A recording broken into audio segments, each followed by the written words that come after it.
코로나19 신규 확진자 수가 이틀 연속 두 자릿수를 기록했습니다. 정부는 주말까지 감염 추세를 종합적으로 분석해 내일 거리 두기 단계 조정안을 최종 발표할 예정입니다. 장어 노출이 의심되는 독감 백신에 이어 이번에는 일부 독감 백신에서 하얀색 입자가 발견돼 제조사가 백신 61만 5천여 개를 자진 회수하기로 했습니다. 15시간 만에 진화된 울산의 33층 주상복합 건물 화재와 관련해 경찰이 합동 감식에 들어갔습니다. 이불로 90여 명이 연기를 마시거나 다쳐 병원에서 치료를 받고 있습니다. 북한이 노동당 창건 75주년 기념일인 오늘 대규모 열병식을 통해 신형 대륙간 탄도미사일 ICBM을 공개할 가능성이 크다는 전망이 나오고 있습니다. 김정은 위원장이 직접 연설에 나설지 어떤 메시지를 내놓을지 주목됩니다. 오늘 강원과 영남, 제주는 흐린 가운데 비가 오는 곳이 있겠습니다. 동해안과 제주엔 초속 10m 이상의 매우 강한 바람이 불겠습니다. 네, 편안한 밤 보내셨습니까? 코로나19 통합뉴스룸 주말 뉴스광장 시작하겠습니다. 코로나19 신규 확진자 수는 54명으로 이틀 연속 두 자릿수를 기록했습니다. 확진자 수는 감소 추세긴 하지만 당국은 안심할 상황은 아니라는 입장입니다. 취재기자 전화로 연결해보죠. 오승묵 기자, 먼저 신규 확진자 현황부터 정리해 주시죠. 국내 코로나19 신규 확진자 수는 54명입니다. 이달 들어 가장 적은 확진자 수를 기록했습니다. 국내 발생 사례가 38명으로 감소한 게 영향을 미쳤습니다. 해외 유입 사례는 16명이 확인돼 누적 확진자 수는 24,476명입니다. 확진자 수를 지역별로 보면 서울에서 17명, 경기에서 9명, 부산과 대전에서 각각 5명의 확진자가 발생했습니다. 집중 치료가 필요한 위중증 환자는 94명으로 그제보다 3명 줄었습니다. 사망자는 1명 확인돼 코로나19로 인한 누적 사망자는 428명, 치명률은 1.75%입니다. 네, 앞서 방역당국은 아직 안심할 수 있는 수준은 아니다 이렇게 평가하고 있다고 전해드렸는데요. 역시 추석 연휴 기간 여파 때문이겠죠? 지난 추석 연휴 기간 이동이 많았죠. 그에 따른 감염 여파가 어떻게 진행될지 방역당국이 촉각을 곤두세우고 있습니다. 추석 연휴 이동과 관련해서 확진된 사례가 현재까지 전국에서 파악된 것만 6건입니다. 전북 정읍에서는 가족 간 모임으로 8명의 확진자가 나온 마을이 동일 집단 격리에 들어갔습니다. 대전에서도 일가족 식사 및 지인 모임으로 분류된 집단 감염 사례로 18명이 양성 판정을 받았습니다. 경기도 화성 가족 모임과 관련해서도 6명이 확진 판정을 받았고 경기도에서 경남 지역을 찾았다가 어머니가 감염된 사례도 있었습니다. 서울에서 부산, 경기도에서 인천으로 이동했다가 확진된 사례도 각각 있었지만 다행히 추가 전파는 일어나지 않았습니다. 네, 지금도 전국에서 산발적인 집단 감염이 계속 이어지고 있죠. 서울 강남구의 한 빌딩에서는 지난 4일 첫 확진자가 나온 뒤 방문자와 가족을 포함해 총 5명이 확진 판정을 받았습니다. 서울 관악구의 한 어린이집과 관련해서도 4명이 늘어 총 11명이 확진됐고 부산에서는 사상구 일가족 사례와 관련해 확진자는 총 12명으로 늘었습니다. 정부는 이번 주말까지 감염 확산 추세를 종합적으로 평가해 내일 거리 두기 단계 조정안을 발표할 계획입니다. 지금까지 사회부에서 KBS 뉴스 오승목입니다. 휴일인 어제 광화문에는 경찰 버스가 주변을 둘러싸는 이른바 차벽이 다시 등장했습니다. 도심 집회가 금지된 보수단체들은 과도한 통제라고 주장했습니다. 송락규 기자입니다. 경찰 차량들이 광화문 일대 도로변에 줄지어 멈춰서 있고 인도에는 곳곳에 철제 울타리가 설치됐습니다. 도심 집회가 금지되면서 경찰이 서울 광화문 광장에서부터 시청 앞 광장 일대까지 이른바 차벽을 설치한 겁니다. 다만 개천절과 달리 투입된 차량을 줄이고 보행자 편의를 위한 셔틀버스를 운영했는데 시민들 불편은 여전히 있었습니다. 버스에서 이제 내렸는데 조금 통제가 된 거죠, 상황이. 그래서 계속 돌아가라고 하시고 길도 계속 막혀 있고. 지난 개천절과 비교하면 통제 수위는 다소 느슨해졌지만 여전히 도심 곳곳에선 경찰의 검문이 이어졌습니다. 경찰은 집회 참가자가 아니면 광장에 들어갈 수 있다고 설명했지만 사실상 봉쇄된 상태였습니다. 아예 광장 안에 못 들어가요. 이쪽으로 아니면 출입이 안 돼요. 기자분 아니면 출입이 안 돼요. 보수단체들은 법원에서 대규모 도심 집회를 허가하지 않자 기자회견으로 형식을 바꿨습니다. 이들은 경찰의 조치를 정치 방역이라고 비판했고 집회의 자유를 보장하라고 주장했습니다. 문재인 정권의 실정을 비판하는 분들에게 재갈을 물리기 위해서 이 정치 방역 선동을 하고 있는 겁니다. 법원이 허가한 소규모 차량 시위대는 조국 전 장관과 추미애 장관 집 주변을 돌며 항의 시위를 벌였습니다. 경찰은 정부가 지정한 특별방역기간에 맞춰 불가피한 조치를 한 거라고 설명했습니다. KBS 뉴스 송락규입니다. 냉장 보관해야 할 백신이 상온에 노출되면서 정부가 48만 명분의 백신을 긴급 수거하는 소동이 벌어졌었는데요. 이번엔 독감 백신에서 하얀 덩어리가 확인됐습니다. 식약처는 제조사에 자진 회수하라고 명령했습니다. 이 내용은 이효연 기자입니다. 문제가 된 독감 백신입니다. 백신은 투명한 액체여야 하지만 하얀 덩어리가 보입니다. 이런 하얀 입자가 보이는 백신이 보고된 건 지난 6일 경북 영덕의 한 보건소에서였습니다. 긴급 수거 검사, 제조사에 대한 현장 조사, 콜드체인 분석, 해당 업체의 자체 조사 결과를 제출토록 지시하였습니다. 전문가들은 이 덩어리가 백신 안에 항원 단백질이 응집된 것으로 추정했습니다.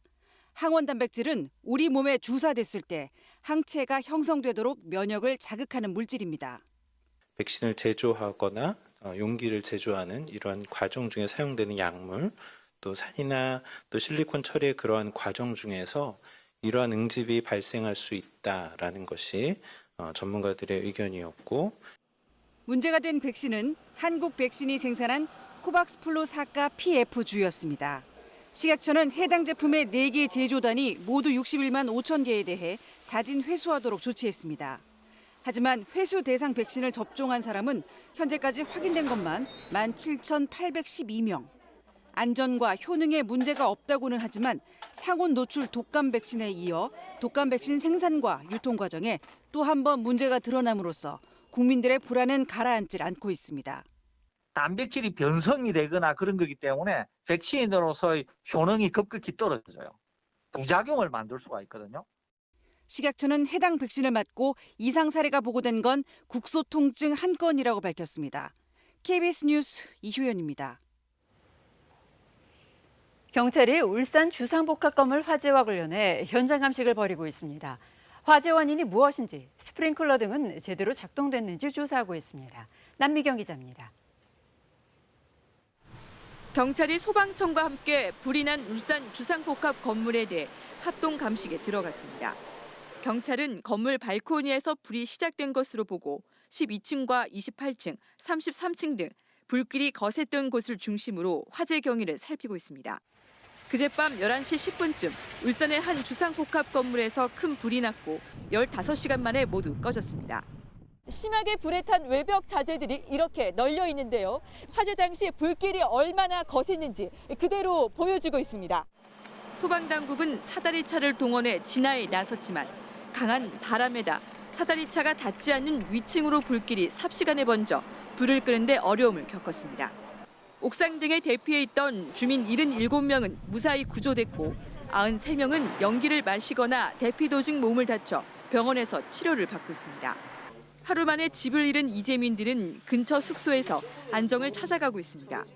10몇 층이다, 이제 10몇 층이다, 조금만 내려가면 8층이다 이렇게 계속 가족들 만나니까 그때 좀 긴장이 다 풀리면서 이제 목 아프고 눈 아프고 이게 느껴지더라고요. 경찰은 폐쇄로 TV 영상을 확보해 분석한 뒤 화재 원인을 밝힐 계획입니다.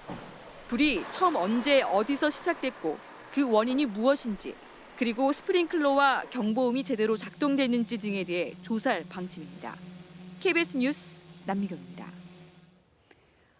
대형 참사는 막았지만 화재 진압이 늦어져 피해를 키운 데에는 몇 가지 요인이 있었습니다.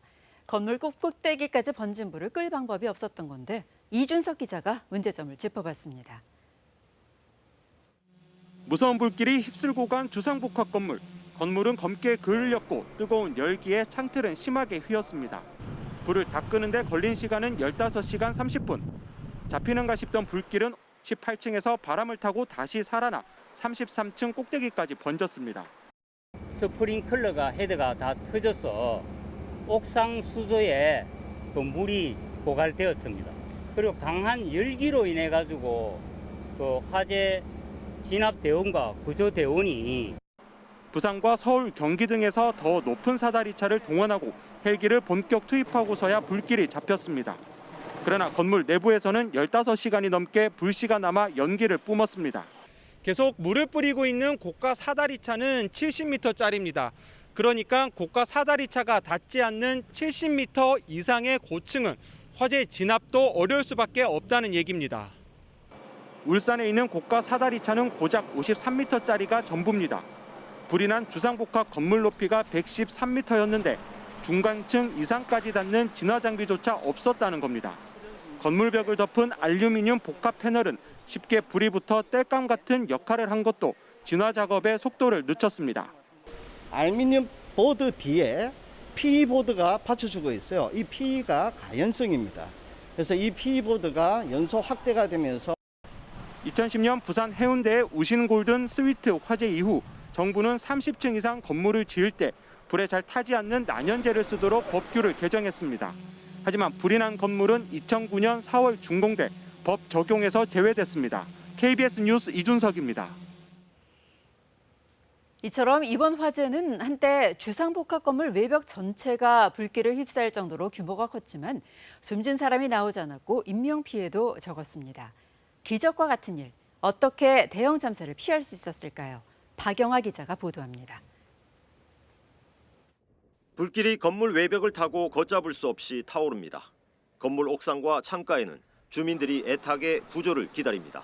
가족들이 28층의 테라스에서 16명이 지금 구조를 바라고 있는 상황입니다. 입과 코를 막은 채 맨발로 건물 밖으로 뛰쳐나온 사람들. 일부는 소방대원들에 이끌려 긴급히 구조됩니다. 강한 바람을 타고 한때 33층 건물 전체가 불길에 뒤덮였지만 숨진 사람은 없었습니다. 주민 92명, 소방관 1명이 다쳐 병원으로 옮겨졌습니다. 부상자 93명 가운데 중상은 3명뿐, 90명은 연기를 들이마셨거나 가벼운 부상을 입어 경상자로 분류됐습니다. 이렇게 인명피해가 적었던 이유는 주민들의 신속한 대피였습니다. 불이 나자 낮은 층에 사는 주민들은 건물 밖으로 나갔습니다. 12층 이상 고층에 사는 주민들은 건물 옥상으로 올라가거나 피난 대피층 등으로 몸을 피했습니다. 주민들이 아무래도 침착하게 잘 대응을 했고 또한 비상 계단을 통해서 쉽게 탈출이 되었기 때문에 주민들은 모두 이 비상구를 통해 대피하거나 구조가 됐는데 비상구에는 방화문이 있어 화염이 차단됐고 유도등을 따라 안전하게 이동이 가능했던 것으로 추정됩니다. 긴박한 순간 주민들은 서로 협력해 대피를 도왔습니다. 제가 이제 옥상으로 올라가 보고 안전한 장소를 찾아서 이제 그 비상계단에 계신 분들을 같이 데리고 옥상 쪽으로 유도를 했습니다. 소방대원들은 불타는 건물 안으로 들어가 집집마다 찾아다니며 몸이 불편한 주민들을 구조했습니다. 주민들의 협력과 침착한 대응, 그리고 소방대원들의 헌신이 더 큰 참사를 막았습니다. KBS 뉴스 박영아입니다. 주말인 오늘 전국이 쾌청하겠습니다. 다만 동풍이 불어들면서 오전까지 영남 해안과 제주 산지에는 빗방울이 떨어지는 곳이 있겠습니다. 일요일인 내일도 전국이 대체로 맑을 것으로 예상되고요. 큰 일교차는 주의하셔야겠습니다. 14호 태풍 차놈에서 간접적인 영향을 받으면서 며칠째 우리나라에는 강한 북동풍이 들어오고 있습니다. 오늘도 남해와 동해, 제주에는 바람이 강하게 불겠고요. 동해안 지역에서는 높은 너울성 파도를 주의하셔야겠습니다. 해안가 안전사고에 각별히 유의하셔야겠습니다. 오늘 전국의 하늘 표정 대체로 맑을 것으로 예상되고요. 영남 해안 지역에는 종일 바람이 강하게 불겠습니다. 현재 기온은 어제 아침보다 1도에서 3도가량 높습니다. 서울이 12.4도, 대구가 15.8도, 광주 13.2도 가리키고 있는데요. 한낮에는 서쪽 지역을 중심으로 어제와 기온이 비슷하겠지만 동해안 지역은 바람이 불면서 낮 동안에도 선선하겠습니다. 오늘 서울이 23도, 대구 23도, 강릉은 19도에 머물겠습니다. 바다의 물결은 동해와 남해 제주 해상에 풍랑주의보가 발효 중인 가운데 물결이 최고 4m까지 거세게 일겠습니다. 당분간 맑은 날씨는 계속되겠고요. 다음 주 후반에는 다시 날이 쌀쌀해지겠습니다. 날씨 정보 전해드렸습니다. 오늘은 북한 노동당 창건 75주년 기념일입니다. 오늘 북한에선 대규모 열병식이 열릴 텐데요. 여기서 신형 대륙간 탄도미사일인 ICBM을 공개할지 또 김정은 국무위원장이 직접 연설에 나설지 등이 주목됩니다. 윤보미 기자입니다. 5년 전 10월 10일 열린 북한 노동당 창건 70주년 기념 열병식. 외신 기자들이 대거 초청된 가운데 수만 명의 북한군 장병이 김일성 광장을 행진했습니다. 북한은 당시 개발 중이던 대륙간 탄도미사일 ICBM을 공개하며 전 세계의 이목을 집중시켰습니다. 동지들, 인민을 위하여 투쟁하는 조선노동당의 위력은 무진막강한 혁명무력을 가지고 있는 데 있습니다. 미제가 원하는 그 어떤 형태의 전쟁에도 다 상대해 줄 수 있으며 북한이 이번 당창건 75주년 기념일을 앞두고도 대규모 열병식을 준비하는 모습이 앞서 위성사진 등을 통해 포착됐습니다. 5년, 10년 단위로 꺾어지는 정주년인 올해 북한이 당창건 기념행사를 어떻게 치를지 우리 정부도 주시해왔습니다. 열병식을 포함해서 여러 가지 행사를 준비하고 있는 것으로 보여지고 전략 무기들을 이렇게 무력 시위할 걸로 현재는 판단하고 있습니다. 특히 신형 ICBM과 이동식 발사 차량 또는 잠수함 발사 탄도미사일 SLBM이 모습을 드러낼 가능성이 큽니다. 북미 협상이 교착된 상황에서 다음 달 미국 대선을 앞두고 북한이 이번 열병식을 통해 존재감을 과시할 거란 분석입니다. 고강도로 나올 때는 실제로 쏘거나 실험하거나 이런 부분들도 있지 않았겠습니까? 그런데 이번에는 그런 것보다는 저강도 이렇게 시위, 위력의 어떤 과시 이런 정도 선에서 되지 않을까. 김정은 위원장이 오늘 열병식에 참석해 직접 연설을 한다면 어떤 내용의 대남 대미 메시지를 내놓을지도 관심을 모으고 있습니다. KBS 뉴스 윤봄입니다. 아직 코로나19 완치 판정을 받지 못한 트럼프 미국 대통령이 라디오 방송에 출연해 2시간 가까운 라디오 유세전을 펼쳤습니다. 민주당 바이든 후보는 애리조나에 이어 네바다까지 활발한 현장 유세를 이어가고 있습니다. 미국 대선 소식은 워싱턴에서 금철영 특파원입니다. 라디오 방송에 출연한 트럼프 대통령. 자신은 건강하고 아무런 문제가 없다고 했습니다. 바이러스에서 이젠 자유롭다고도 했습니다.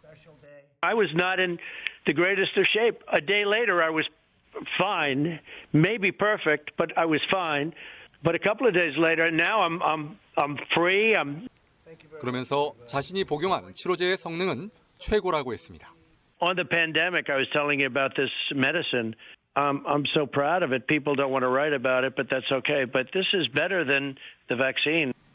아직 완치 판정을 받지 않은 트럼프 대통령. 그러나 내일 백악관 행사 주관은 물론 플로리다 유세도 가능하다는 입장입니다.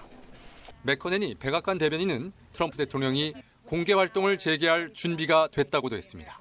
하지만 참모들까지 줄줄이 확진 판정을 받은 상태여서 가능할지는 지켜볼 일입니다. 이런 가운데 민주당 바이든 후보는 활발한 장외 유세를 이어가고 있습니다. 애리조나주의 대표 도시 가운데 하나인 피닉스를 찾은 데 이어 네바다주로도 향했습니다. 한편 낸시 펠로시 하원 의장은 대통령의 건강 상태에 따라 직무수행 지속 가능 여부 등을 따질 수 있도록 관련 법안을 추진 중이라고 밝혔습니다. 워싱턴에서 KBS 뉴스 금철영입니다. 최근 러시아 캄차카반도 해변 곳곳에서 해양생물 사체가 무더기로 발견됐습니다. 원인을 놓고 다양한 추정이 제기되는 가운데 연방수사당국이 수사에 착수했습니다. 모스크바에서 김준호 특파원입니다. 러시아 극동 캄차카반도의 한 해변입니다. 곳곳에서 다양한 해양 생물들의 사체가 무더기로 발견됩니다.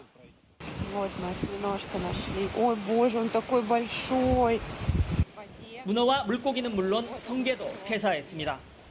바다 속도 상황은 비슷합니다. 바다 표면은 거품처럼 보이는 물질로 덮여 있습니다. 바다에 들어갔던 사람들도 구토와 고열 등의 증세를 호소했습니다. 캄차카 당국의 1차 조사 결과 바닷물에서 석유 제품이 기준치의 4배, 페놀이 2배 이상 검출됐습니다. 캄차카 당국은 오염물질이 기준치보다 높게 나오긴 했지만 해양 생물의 폐사 원인이 명확하지 않으며 독성물질 유출 등 인위적 요인과 조류의 대량 증식 같은 자연적 요인 2가지 가능성을 모두 열어놓고 있다고 밝혔습니다. Нужно будет работать с последствиями, тоже, что, возможно, это будет иметь очень длительный. 원인을 놓고 다양한 추정이 제기되는 가운데 중대범죄 수사를 담당하는 연방수사위원회가 이번 사건에 대한 수사에 착수했습니다. 모스크바에서 KBS 뉴스 김준호입니다. 강원도 화천의 한 축산농장에서 아프리카 돼지열병이 또 발생했습니다. 지난해 경기도 축산농장에서 발병한 이후 꼭 1년 만입니다. 강원도와 경기도의 돼지 농장과 축산시설에는 이동 제한 명령이 내려지는 등 방역에 비상이 걸렸습니다. 엄기숙 기자입니다. 돼지 농장으로 가는 길이 막혀 있습니다. 방역 차량들은 쉴 새 없이 인근 도로와 시설에 소독약을 뿌립니다. 농장 안에선 땅을 파는 작업으로 바쁩니다. 돼지를 묻기 위해서입니다. 이 농장은 지난 7일 돼지 8마리를 강원도 철원에 있는 도축장에 팔았습니다. 이튿날 8마리 가운데 3마리가 죽었습니다. 역학조사 결과 죽은 돼지들이 아프리카 돼지열병에 걸린 것으로 확진됐습니다. 하루 배로 시켰는데 밤새 죽은 거죠. 밤새. 폐사가 났으니까 도축을 중단을 시킨 거죠. 농장에서 키우는 돼지가 아프리카 돼지열병에 걸린 것은 지난해 이후 꼭 1년 만입니다. 특히 강원도에서 사육돼지가 감염된 것은 이번이 처음입니다. 그냥 말 그대로 날벼락이죠. 도관 이동도 힘들고 우선 첫 번째 화천에는 인프라가 없는데. 방역당국은 강원도와 경기도 접경지를 중심으로 야생 멧돼지를 포획하고 울타리를 치는 등 방역망을 촘촘히 짰지만 구멍이 뚫렸습니다. 폐사체에 대해서 수급 검사도 열심히 하고 또 소각 처리도 열심히 했기 때문에 뭐 멧돼지든 뭐 집돼지든 관리를 열심히 잘 하고 있다고 판단했는데 방역당국은 발병 농장과 반경 10km 안에 있는 농가 2곳에서 사육돼지 2,400마리를 모두 매몰 처분하기로 했습니다. 강원도와 경기도에 있는 돼지 농장 등 축산 관련 작업장에는 내일 새벽 5시까지 이동 중지 명령이 내려졌습니다. KBS 뉴스 엄기숙입니다. 이처럼 아프리카 돼지열병 재확산 우려가 커지는 상황에서 또 다른 걱정거리가 있습니다. 지난해부터 아프리카 돼지열병에 감염된 멧돼지를 묻어놓은 매몰지가 그동안 전국에 700군데 넘게 생겨났는데요. 일부 시군의 경우 매몰지 출입 차단 시설이 허술해 가을철 등산객이나 야생동물 등에 의해 바이러스가 옮겨질 수 있어 우려가 큽니다. 조희연 기자입니다. 경기도 연천의 야산입니다. 어른 키만한 높이의 철제 울타리가 둘러쳐져 있습니다. 바닥엔 석회가루도 뿌려져 있습니다. 아프리카 돼지열병 ASF에 걸린 야생 멧돼지가 묻힌 곳입니다. 뭐 동물이든 사람이든 와서 옮길 수 있기 때문에 이제 그거를 차단하기 위해서 이제 울타리를 설치하게 된 겁니다. ASF에 걸린 야생 멧돼지 사체 3구가 발견된 강원도 춘천의 야산. 가축 전염병 발생 지임을 알리는 현수막이 붙어 있습니다. 그런데 정작 사체 발견 지점엔 바닥에 비닐 띠를 깔아놨을 뿐입니다. 야생동물은 물론이고 등산객들도 드나들 가능성이 있습니다. 신발이라든지 차량 바퀴라든지 이런 거에 의해서 바이러스가 인근으로 전파될 우려가 있기 때문에 인근의 화천군에 있는 매립지도 상황은 별다르지 않습니다. 접근 금지 팻말은 있지만 출입 차단 시설은 허술합니다. 멧돼지가 매몰된 장소를 둘러싸고 있는 건 이 가느다란 비닐 띠가 전부입니다. 그나마도 어른 손가락 굵기만한 나뭇가지에 간신히 매달려 있습니다. 강원도 내 ASF 발생 시군 6곳 가운데 매립지를 철제 울타리로 차단한 곳은 철원군 단 한 곳뿐입니다. 다른 시군들은 찢어지기 쉬운 비닐띠로 출입 금지를 표시하고 있습니다. 그런 걸 들고 가서 옮길 수 있는 여건이 안 된 데가 많습니다. 설치하는 사람에 대해서 인사사고라든지 혹시 모르는 그 사고 때문에 전국의 아프리카 돼지열병 관련 매몰지는 700군데가 넘을 것으로 추정됩니다. 바이러스가 길게는 6달 이상 살아남을 수도 있기 때문에 2차 감염을 막기 위한 매립지 관리 대책이 시급합니다. KBS 뉴스 조희연입니다. 도쿄올림픽이 연기되면서 장애인들을 위한 패럴림픽도 연기됐죠. 특히 이번 패럴림픽에서는 태권도가 처음으로 정식 종목으로 채택됐는데 태국의 한 시골 마을에 이날을 준비하는 선수들이 있습니다. 태국 뿌라쭈업으로 김원정 특파원이 다녀왔습니다. 방콕에서 차로 5시간 뿌라쭈업 키리칸이라는 작은 도시입니다.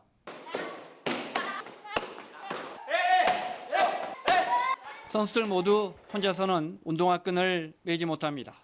태국 장애인 태권도 팀이 만들어진 게 벌써 3년. 19살의 관 선수는 지난해 유럽 선수권에서 3등을 하면서 이미 도쿄 패럴림픽 출전 자격을 확보했습니다. ตอนนั้นต้องบอกว่ากระทบกับจิตใจมากค่ะเสียใจมากคือเราไม่รู้ว่ามันจะหายเมื่อไหร่แล้วจะได้แข่งไหมอะไรอย่างเงี้ย 탄바 선수는 15살 때 감전사고로 두 팔을 잃었습니다. 코로나19 감염 확산으로 패럴림픽 예선전마저 계속 연기되고 있습니다. 절망 끝에 찾은 태권도라는 희망을 이어가는 게 쉽지 않습니다. เราเลิกเล่นกีฬาเทควันโดคนพิการไปแล้วครับ เราก็จะไปทำงานแบบคนปกติอย่างเงี้ยมันยากลำบากครับทางที่ดีสำหรับผมที่สุดตอนนี้คือกีฬาเทควันโดครับ 이들을 이끄는 신영균 감독. 무에타이의 나라 태국 정부를 설득해 장애인 태권도 협회를 정식 단체로 등록시켰습니다. 자기가 항상 얘기하는 게 그겁니다. 자기는 못할 줄 알았는데 하게 됐고 못 뛸 줄 알았는데 뛰게 됐고. 교민들과 태국 주재 한국 대사관 직원들이 멀리서 선수들을 찾아왔습니다. 여러 태권도 용품과 함께 자신의 한글 이름이 적힌 검은 띠를 선물 받았습니다. 장애인 태권도는 내년 예정된 도쿄 패럴림픽뿐 아니라 2022년 항저우 장애인 아시안 게임에서도 정식 종목으로 채택됐습니다. 브라주업 키리칸에서 KBS 뉴스 김원자입니다. 이 시각 교통 상황 알아보겠습니다. 한국도로공사입니다. 네, 단비 같은 사흘간의 연휴 잘 보내고 계신가요? 어제에 이어서 오늘도 고속도로는 혼잡할 것으로 예상되는데요. 지방 방면 이동은 상대적으로 수월하겠지만 서울로 돌아오는 길, 강원권으로 가는 노선 위주로 불편할 것으로 예상됩니다. 현재 통영 대전선 통영 쪽 덕유산 부근 3차로에는 고장차가 서 있고요. 반대 대전 쪽으로는 서상 부근 하위차로 막고 작업을 하고 있습니다. 수도권 100번 고속도로 역시 김포와 시흥 그리고 성남요금소에서 하이패스 관련 작업 중이니까 주의가 필요하고요. 강원권에서 돌아오는 길 오후 7시쯤 가장 많이 막힐 것으로 예상됩니다. 한편 60번 서울 양양간 고속도로가 지나는 동홍천 부근은 안개가 상당히 자욱하기 때문에 안전운전에 각별히 유의하셔야겠고요. 50번 영동고속도로 인천 쪽으로는 속사에서 동둔대 그리고 여주와 양지 구간 지나기가 어렵겠습니다. 1번 경부선 서울 쪽으로는 아직까지 뚜렷한 정체 구간 확인되지 않습니다. 지금까지 한국도로공사 교통방송이었습니다. 주말인 오늘 전국의 맑은 하늘이 함께하겠습니다. 다만 동풍이 불면서 오전까지 영남 해안과 제주 산지에는 빗방울이 떨어지는 곳이 있겠습니다. 일요일인 내일도 전국이 대체로 맑을 것으로 예상되고요. 내일 밤부터 점차 구름이 많이 끼겠습니다. 큰 일교차는 각별히 유의하셔야겠습니다. 14호 태풍 차놈의 영향으로 계속해서 며칠째 우리나라에는 강한 북동풍이 불어들고 있는데요.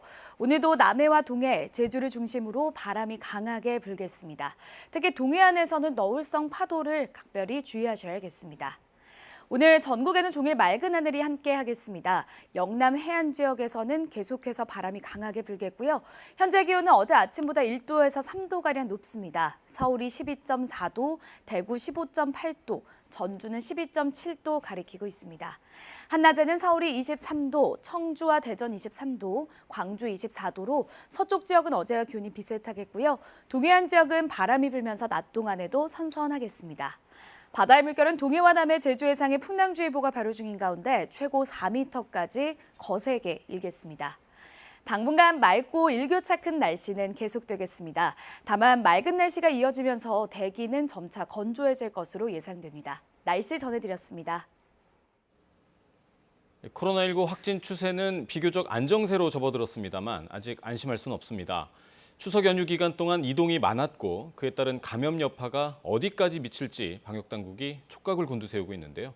현재까지 파악된 사례는 모두 6건입니다. 보도에 김민혁 기자입니다. 추석 연휴 가족 간 모임으로 집단 감염이 발생한 전북 정읍의 한 마을. 총 8명의 확진자가 나왔고 마을은 동일 집단 격리에 들어갔습니다. 대전에서도 일가족 식사 및 지인 모임으로 분류된 집단 감염 사례로 18명이 양성 판정을 받았습니다. 이들을 포함해 연휴 기간 이동을 통해 감염이 확인된 사례는 파악된 것만 6건입니다. 경기도 화성 가족 모임과 관련해서도 6명이 확진 판정을 받았고 경기도에서 경남 지역을 찾았다 어머니가 감염된 사례도 있었습니다. 서울에서 부산, 경기도에서 인천으로 이동했다가 확진된 사례도 각각 있었지만 다행히 추가 전파는 일어나지 않았습니다. 확진자 감소 추세에도 여전히 안심할 수 없는 이유입니다. 아직 잠복기가 충분히 지나지 않은 점을 고려할 때 평가를 확정하기는 이런 시기입니다. 조금 더 추이를 지켜보면서 추석 연휴로 인한 영향을 평가할 예정입니다. 전국에서 산발적 집단 감염도 이어지고 있습니다. 서울 강남구의 한 빌딩에서는 지난 4일 첫 확진자가 나온 뒤 방문자와 가족을 포함해 총 5명이 확진 판정을 받았습니다. 서울 관악구의 한 어린이집과 관련해서도 4명이 늘어 총 11명이 확진됐고 부산에서는 기존 사상구 일가족 사례와 방문 주사의 연관성이 확인돼 관련 확진자만 총 12명으로 늘었습니다. 방문 주사를 시술을 하셨던 그분이 이 사상구 일가족의 지표 환자를 이제 주사 시술하셨던 것을 확인을 하였고, 그 이후에 이 지표 환자로 가족 내 지표 환자로부터 다른 가족 4명이 추가로 감염된 것을 정부는 이번 주말까지 감염 확산 추세를 종합적으로 평가해 내일 거리두기 단계 조정안을 발표할 계획입니다. 한편 정부는 한글날 집회와 관련한 모든 불법 행위는 면밀한 체증을 통해 예외 없이 엄중하게 사법 처리하며 집회로 인한 확진자 발생 시 손해배상을 청구하기로 했습니다. KBS 뉴스 김민혁입니다. 상온 노출로 수십만 명분의 독감 백신을 긴급 수거하는 일이 있었는데요. 이번엔 독감 백신에서 하얀색 덩어리가 확인이 됐습니다. 식약처는 제조사에 자진 회수 조치를 내렸는데 이미 이 백신을 맞은 걸로 확인된 사람만 17,000명이 넘습니다. 이효연 기자입니다. 문제가 된 독감 백신입니다. 백신은 투명한 액체여야 하지만 하얀 덩어리가 보입니다. 이런 하얀 입자가 보이는 백신이 보고된 건 지난 6일 경북 영덕의 한 보건소에서였습니다. 긴급 수거 검사, 제조사에 대한 현장 조사, 콜드체인 분석, 해당 업체의 자체 조사 결과를 제출토록 지시하였습니다. 전문가들은 이 덩어리가 백신 안에 항원 단백질이 응집된 것으로 추정했습니다. 항원 단백질은 우리 몸에 주사됐을 때 항체가 형성되도록 면역을 자극하는 물질입니다. 백신을 제조하거나 용기를 제조하는 이러한 과정 중에 사용되는 약물, 또 산이나 또 실리콘 처리의 그러한 과정 중에서 이러한 응집이 발생할 수 있다라는 것이 전문가들의 의견이었고, 문제가 된 백신은 한국 백신이 생산한 코박스 플루 4가 PF주였습니다. 식약처는 해당 제품의 4개 제조단이 모두 61만 5천 개에 대해 자진 회수하도록 조치했습니다. 하지만 회수 대상 백신을 접종한 사람은 현재까지 확인된 것만 17,812명. 안전과 효능에 문제가 없다고는 하지만 상온 노출 독감 백신에 이어 독감 백신 생산과 유통 과정에 또 한 번 문제가 드러남으로써 국민들의 불안은 가라앉질 않고 있습니다. 단백질이 변성이 되거나 그런 거기 때문에 백신으로서의 효능이 급격히 떨어져요. 부작용을 만들 수가 있거든요. 식약처는 해당 백신을 맞고 이상 사례가 보고된 건 국소통증 한 건이라고 밝혔습니다. KBS 뉴스 이효연입니다. 경찰이 울산 주상복합 건물 화재와 관련해 현장 감식에 들어갔습니다. 화재 원인이 뭔지 또 스프링클러 등은 제대로 작동됐는지 등을 집중적으로 조사하고 있습니다. 남미경 기자입니다. 경찰이 소방청과 함께 불이 난 울산 주상복합 건물에 대해 합동 감식에 들어갔습니다. 경찰은 건물 발코니에서 불이 시작된 것으로 보고 12층과 28층, 33층 등 불길이 거셌던 곳을 중심으로 화재 경위를 살피고 있습니다. 그젯밤 11시 10분쯤 울산의 한 주상복합 건물에서 큰 불이 났고 15시간 만에 모두 꺼졌습니다. 심하게 불에 탄 외벽 자재들이 이렇게 널려 있는데요. 화재 당시 불길이 얼마나 거셌는지 그대로 보여지고 있습니다. 소방당국은 사다리차를 동원해 진화에 나섰지만 강한 바람에다 사다리차가 닿지 않는 위층으로 불길이 삽시간에 번져 불을 끄는 데 어려움을 겪었습니다. 옥상 등에 대피해 있던 주민 77명은 무사히 구조됐고 93명은 연기를 마시거나 대피 도중 몸을 다쳐 병원에서 치료를 받고 있습니다. 하루 만에 집을 잃은 이재민들은 근처 숙소에서 안정을 찾아가고 있습니다. 10몇 층이다, 이제 10몇 층이다, 조금만 내려가면 8층이다 이렇게 계속 가족들 만나니까 그때 좀 긴장이 다 풀리면서 이제 목 아프고 눈 아프고 이게 느껴지더라고요. 경찰은 폐쇄로 TV 영상을 확보해 분석한 뒤 화재 원인을 밝힐 계획입니다. 불이 처음 언제 어디서 시작됐고 그 원인이 무엇인지 그리고 스프링클러와 경보음이 제대로 작동됐는지 등에 대해 조사할 방침입니다. KBS 뉴스 남미경입니다. 올해 노벨 평화상 수상자는 세계 식량 계획으로 결정됐습니다. 기아 퇴치에 기여하고 특히 코로나19 사태 속에 백신이 개발되기 전 최고의 백신은 식량이라는 목표로 활발히 활동한 공로를 인정받았습니다. 우리에겐 북한에 대한 인도적 지원 기구로 잘 알려져 있습니다. 베를린 유광석 특파원의 보도입니다. 유엔 세계 식량 계획이 2020년 노벨 평화상 수상자로 선정됐습니다. 기아 퇴치와 분쟁 지역 평화 개선, 전쟁과 분쟁의 무기로 기아를 악용하는 것을 차단한 공로를 인정받았습니다. 노벨위원회는 특히 세계 식량 계획이 코로나19 세계적 대유행에 대항하는 인상적인 능력을 보여줬다고 평가했습니다.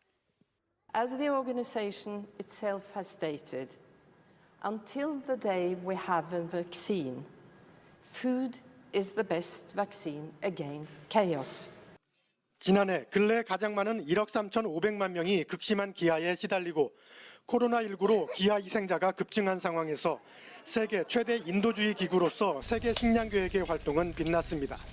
At the same time, while we're dealing with COVID-19 pandemic, we're also on the brink of a hunger pandemic. 세계 식량 계획은 북한에 대한 인도주의 지원도 25년 동안 이어가고 있습니다. 코로나19 상황에서는 임신부와 보육시설 어린이 등 북한 주민 54만 5천 명에게 영양과 생계 지원을 했습니다. 세계 식량 계획은 또 간접적인 대북 지원 창구 역할도 하고 있습니다. 정부는 1996년부터 지난해까지 세계 식량 계획을 통해 북한에 1,630억 원을 지원했고 올해 들어서도 지난 8월 세계 식량 계획의 북한 영유아 여성 지원 사업에 남북 협력 기금 119억 원을 공여하기로 결정했습니다. 세계 식량 계획 대변인은 수상 소식에 영광이고 대단한 성취라고 소감을 밝혔습니다. 베를린에서 KBS 뉴스 유광석입니다. 정의당이 신임 사령탑으로 김종철 전 선임 대변인을 선출했습니다. 김 신임 대표는 이제는 정의당이 내놓는 의제에 거대 양당이 입장을 내놓아야 할 것이라며 선명한 진보 정당으로 거듭나겠다는 포부를 밝혔습니다. 박혜진 기자가 보도합니다. 마지막까지 예측 불허였습니다. 정의당 신임 대표에 김종철 전 선임 대변인이 선출됐습니다.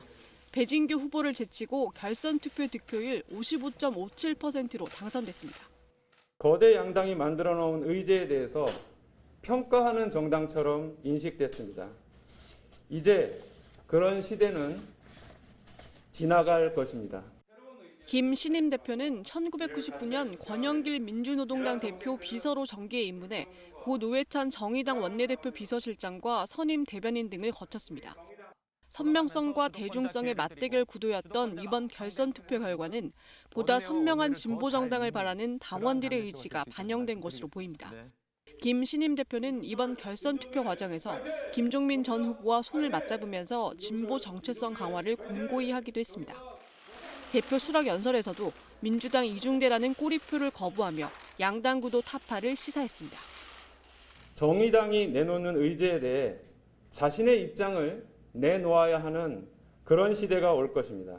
양당은 긴장하기 바랍니다. 중대재해기업처벌법, 보편적 차별금지법에 이어 기본자산제, 소득세 인상을 통한 재분배, 국토균형 발전 등 의제 선점도 약속했습니다. 삶을 근본적으로 바꾸는 새로운 의제들을 발굴하고 이를 관철시켜 낼 것입니다. 노회찬, 심상정을 이을 새 인물 찾기를 다짐해온 정의당. 위기를 극복하고 대한정당으로 거듭날 수 있을지 신임 대표에게 큰 과제가 남았습니다. KBS 뉴스 박혜진입니다. 국회에는 물의를 빚은 국회의원을 징계하는 윤리특별위원회가 있습니다. 그런데 역대 국회 윤리특위가 징계를 내린 의원은 단 한 명뿐이었습니다. 21대 국회 윤리특위는 출범 한 달 동안 4명의 의원이 제소됐는데요. 이번에는 제 역할을 할 수 있을까요? 김지숙 기자의 보도입니다. 5.18 망언으로 거센 비판을 받았던 자유한국당 김순례, 김진태, 이종명 전 의원. 5.18 유공자라는 이상한 괴물 집단을 만들어내면서 비밀 자료로 부동산을 매입한 혐의로 1심에서 징역 1년 6개월을 선고받은 손혜원 전 의원. 한 번도 제 이익을 위해서 저는 행동을 하거나 움직이거나. 모두 논란이 제기됐을 당시 국회 윤리특위에 회부됐지만 결론 없이 흐지부지 됐습니다. 20대 국회에서 윤리특위에 제출된 의원 징계안은 47건. 그러나 실제 징계는 한 건도 이뤄지지 않았습니다. 13대까지 거슬러 올라가도 징계안 245건 가운데 실제 징계로 이어진 건 딱 한 건. 18대 국회에서 아나운서 비하 발언으로 강용석 당시 의원에 대한 의원직 제명 징계안이 상정됐는데 본회의에서 부결, 결국 30일 국회 출석 정지로 수정 처리됐습니다. 윤리특위가 유명무실해지면서 20대 국회 후반기 1년 동안은 특위가 아예 없었습니다. 여야 협의 과정에서 상설이던 위원회를 활동기한이 정해진 비상설로 바꿨는데 윤리특별위원회는 비상설특별위원회로 변경한다. 활동기한을 연장하지 않았던 겁니다. 21대 국회는 다를까? 임기 시작 석 달 만에 윤리특위를 구성했습니다. 개회하겠습니다. 그러나 2주 넘게 다음 일정을 논의하지 못하고 있습니다. 징계 결정 전 자문을 듣는 윤리심사자문위원회도 구성하지 못했습니다. 때문에 징계안 논의는 물론 100건이 넘는 의원 겸직 신고와 영리 업무 종사 신고 20여 건도 심사하지 못하고 있습니다. 자신들의 문제에 대해서 좀 더 엄격함으로써 국민들이 생각할 때 국회가 자정 기능을 확보하고 있구나 하는 것으로 진화될 수 있기를 바라고. 윤리특위가 국회의 자정 능력을 담보할 수 있는 수단인지 의문이 드는 대목입니다. KBS 뉴스 김지숙입니다. 세종대왕의 능이죠. 영능이 6년 동안의 정비를 마치고 한글날인 어제 일반에 공개됐습니다. 왕릉의 양식에 맞지 않았던 시설들은 철거되고 예법에 맞게 다시 복원됐습니다. 양민철 기자입니다. 이것이 바로 훈민정음 조선의 문자요. 전국 관아와 향학을 통해 속히 보급토록 하라. 지금으로부터 600여 년 전 국내외의 많은 반대를 무릅쓰고 훈민정음을 반포한 세종대왕. 숱한 업적을 남긴 세종대왕의 능은 원래 서울 서초구 내곡동 인근에 있다가 터가 좋지 않다는 이유로 현재 위치인 경기도 여주로 옮겨졌습니다. 세월에 따라 옛 모습을 잃어가던 세종대왕 능은 574돌 한글날이던 어제 6년간의 정비사업 끝에 제 모습을 찾았습니다. 세종대왕께서는 우리 역사상 가장 위대한 성군으로 추앙받고 있습니다. 이러한 업적을 남기신 세종대왕과 왕비 소헌 황후의 릉입니다. 자랑스러운 세계 유산입니다. 이번 정비 사업으로 세종대왕 릉에는 과거 전란으로 소실됐던 제사를 위한 시설, 제실도 원래 자리에 복원됐습니다. 1977년 건립된 유물전시관인 세종전과 휴게소는 미관상 이후로 철거됐고 대신 세종대왕 역사문화관이 들어섰습니다. 왕의 혼령이 이용하는 길인 한 개의 향로와 사람이 지나는 길인 두 개의 어로도 능의 원래 모습대로 원형에 가깝게 복원됐습니다. 관람객 편의를 위해 능 옆에 설치했던 탐방계단도 없앴습니다. 함께 정비에 들어갔던 효정대왕릉도 발굴 조사를 거쳐 연모터를 새로 확인해 제자리를 찾아갔습니다. 1970년대에 정화사업, 성역화 사업으로 조금 관광지화된 점이 있었어요. 발굴 또 각종 기록을 복원해서 제대로 된 능제, 원래의 법규대로 제대로 살린 겁니다. 지난 5월부터 일부 권역이 공개된 세종대왕릉과 효정대왕릉은 앞으로는 복원된 제시를 포함한 전체 권역이 일반에 공개됩니다. KBS 뉴스 양민철입니다. 우리의 전통종이 한지가 문화재를 보존하거나 복원할 때 적합하다 이런 평가를 받으면서 해외에서 각광을 받고 있습니다.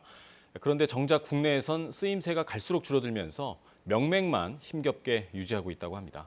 선재희 기자입니다. 어두컴컴한 작업장. 장인의 하루는 새벽부터 시작됩니다. 당나무 껍질을 삶고 세척하고 표백한 뒤 저어주고 종이를 뜨는 과정이 반복됩니다. 한지 한 장 나오기까지 손이 100번 간다고 해서 한지를 백지라고도 합니다. 염색을 해서 뜨면은 색한지가 나오고 그걸 하얀 걸 그냥 뜨게 되면 흰 종이가 나옵니다. 물기 제거한 다음에 그다음에 이제 건조를 하면 완성이 됩니다. 한지의 우수성, 문화 강국에서도 인정할 정도입니다. 한지가 문화재 복원용 용지로 적합하다는 사실이 세계적으로 알려지면서부터입니다. 프랑스 등 유럽 국가들을 중심으로 문화재 복원 과정에서 한지가 사용되는 경우가 많아졌습니다. 이전엔 일본 종이인 화지가 주로 쓰였습니다. 높은 연구성이 있고요. 견고한 부분도 있으면서 그러면서 굉장히 유연합니다. 치수 안정성이라는 그런 부분들이 복원에서는 굉장히 유용한 부분입니다. 이탈리아 국립기록유산보존보건중앙연구소는 지난 8월 전주 한지를 문화재 보건 용지로 공식 인증했습니다. 이처럼 한지가 세계에서 각광받을 정도로 빛나는 성과를 올리고 있지만 국내 현실은 사양길이라 할 만큼 어둡습니다. 전통 방식으로 한지를 만드는 곳은 전국에 20여 곳만 남아 간신히 명맥을 유지할 뿐입니다. 과거에는 문풍지나 벽지로도 많이 쓰였는데 지금은 공예와 서예에 쓰일 뿐 팔로도 마땅치 않습니다. 사람들한테 보여줄 수 있는 이런 공간을 좀 만들어줘서 좀 우리 그 한지를 질도 높이고 많이 홍보할 수 있는 이런 곳을 좀 만들어줬으면 고맙겠습니다. 조선왕조실록 같은 지류문화재는 위대한 종이 한지가 있었기에 가능했습니다. 국내에서 한지의 명맥을 잇는 사람들이 많아지고 한지의 쓰임새가 더 확장돼야 한지의 세계화에 박차를 가할 수 있다는 지적입니다. KBS 뉴스 선재입니다. 시중은행 7곳이 기소된 부정채용 사건 다들 기억하실 텐데요. 당시 책임지겠다면서 물러난 은행장과 간부들이 자회사 임원 등으로 자리를 옮겨 지금도 억대 연봉을 받고 있는 것으로 확인됐습니다. 김도영 기자입니다. 채용 비리에 대한 도의적 책임을 지겠다며 2017년 자리에서 물러난 이광구 당시 우리은행장. 올해 3월 대법원은 채용 비리가 인정된다며 2심과 같은 징역 8개월을 최종 선고했습니다. 지난해 1월부터 구속 상태에서 재판을 받은 이 전 행장은 형기 만료로 이미 지난해 9월 석방된 상태. 국회 정무위원회 민병덕 의원실에 따르면 이 전 행장은 석방된 다음 윈피NS라는 회사의 고문으로 취임했습니다. 우리은행 자회사로 경비용역, 사무기기 관리 등을 하는데 매출 대부분이 우리은행 사업에서 나오는 곳입니다. 이 전 행장이 연봉 2억 8천만 원에 차량과 기사도 제공받고 있다는 겁니다. 당시 인사책임자급이었던 간부 A씨도 같은 회사 고문으로 1억 5천만 원의 연봉을, 다른 두 간부도 카드사 임원 등으로 옮겨 고액 연봉을 받고 있는 것으로 파악됐습니다. 이거는 어떤 시그널입니까? 우리 그룹에서는 채용비리를 저질러도 우리가 뒷배를 봐준다. 이런 거 아닙니까? 그렇다면 결국 이 그룹에서는 채용비리에 대한 어떠한 반성도 없다는 겁니다. 채용 비리를 개인의 부정 행위로 몰아가는 관행 때문이란 지적이 나옵니다. 이 은행은 공정하게 채용을 하는 곳인데 네가 이걸 방해해갖고 너를 처벌한다라는 것이에요. 네, 그런 의미거든요. 그러니까 은행 자체의 책임이 본격적으로 인정되지 않는 경우들도 많은 거예요. 우리은행 측은 이 전 행장 등의 거취를 정확히 알 수 없어 입장을 밝히긴 곤란하며 다만 채용 과정에 문제가 없도록 절차를 모두 바꿨다고 밝혔습니다. KBS 뉴스 김도영입니다. 코로나19로 항공업계가 큰 타격을 입으면서 예상치 못하게 가게의 문을 닫은 곳이 있습니다. 30년 동안 승무원들의 신기 편한 구두를 만들어 온 구두 장인의 이야기인데요. 문예슬 기자가 찾아가 봤습니다. 서울 신촌의 한 구두 가게. 황판성 사장은 오늘도 5평 남짓한 가게에 문을 엽니다. 27년 동안 구두 수선을 해왔고요. 이대 신촌에서만 20년 구두 판매를 한 사람입니다. 유명한 브랜드는 아니지만 발이 편해 특히 항공사 직원들이 많이 찾았고 입소문이 나면서 이른바 승무원 구두로 사랑받아 왔습니다. 어떻게 알고 왔어요? 정석표. 하지만 손님들이 황 씨의 신발을 신을 수 있는 건 이번 주까지입니다. 코로나19로 항공사의 신규 채용이 감소하면서 이곳을 찾는 손님도 눈에 띄게 줄었고 황 씨가 결국 폐업을 결정한 겁니다. 실습도 공항으로 원래 가는데 못 나가고 또 없어진다고 하니까 어제 바로 와서 마친다고 했어요. 10명, 아무리 못해도 5명 이상 오셨는데 올해는 아예 한 달에 몇 명밖에 안 오기 때문에 항공업계가 제일 힘들잖아요. 좀. 손님들이 더 안쓰럽죠. 받을 수 있는 코로나 지원금도 모두 받았지만 몇 달 전부터는 임대료조차 못 내고 있습니다. 임대료 때문에 부담이 많이 돼요. 집에 생활비를 못 주니까. 곧 문을 닫는다는 소식에 손님이 줄을 이어 가게는 간만에 활기를 띱니다. 왜 관두시는 거예요? 힘들었어요. 그동안 열심히 살아왔잖아요. 황 씨는 남은 구두를 모두 기부하기로 했습니다. 사실 코로나만 아니면은 한 10년은 더 할 수가 있었는데 한편으로 마음 아프고 우리 단골분들한테 죄송하고. KBS 뉴스 문예슬입니다.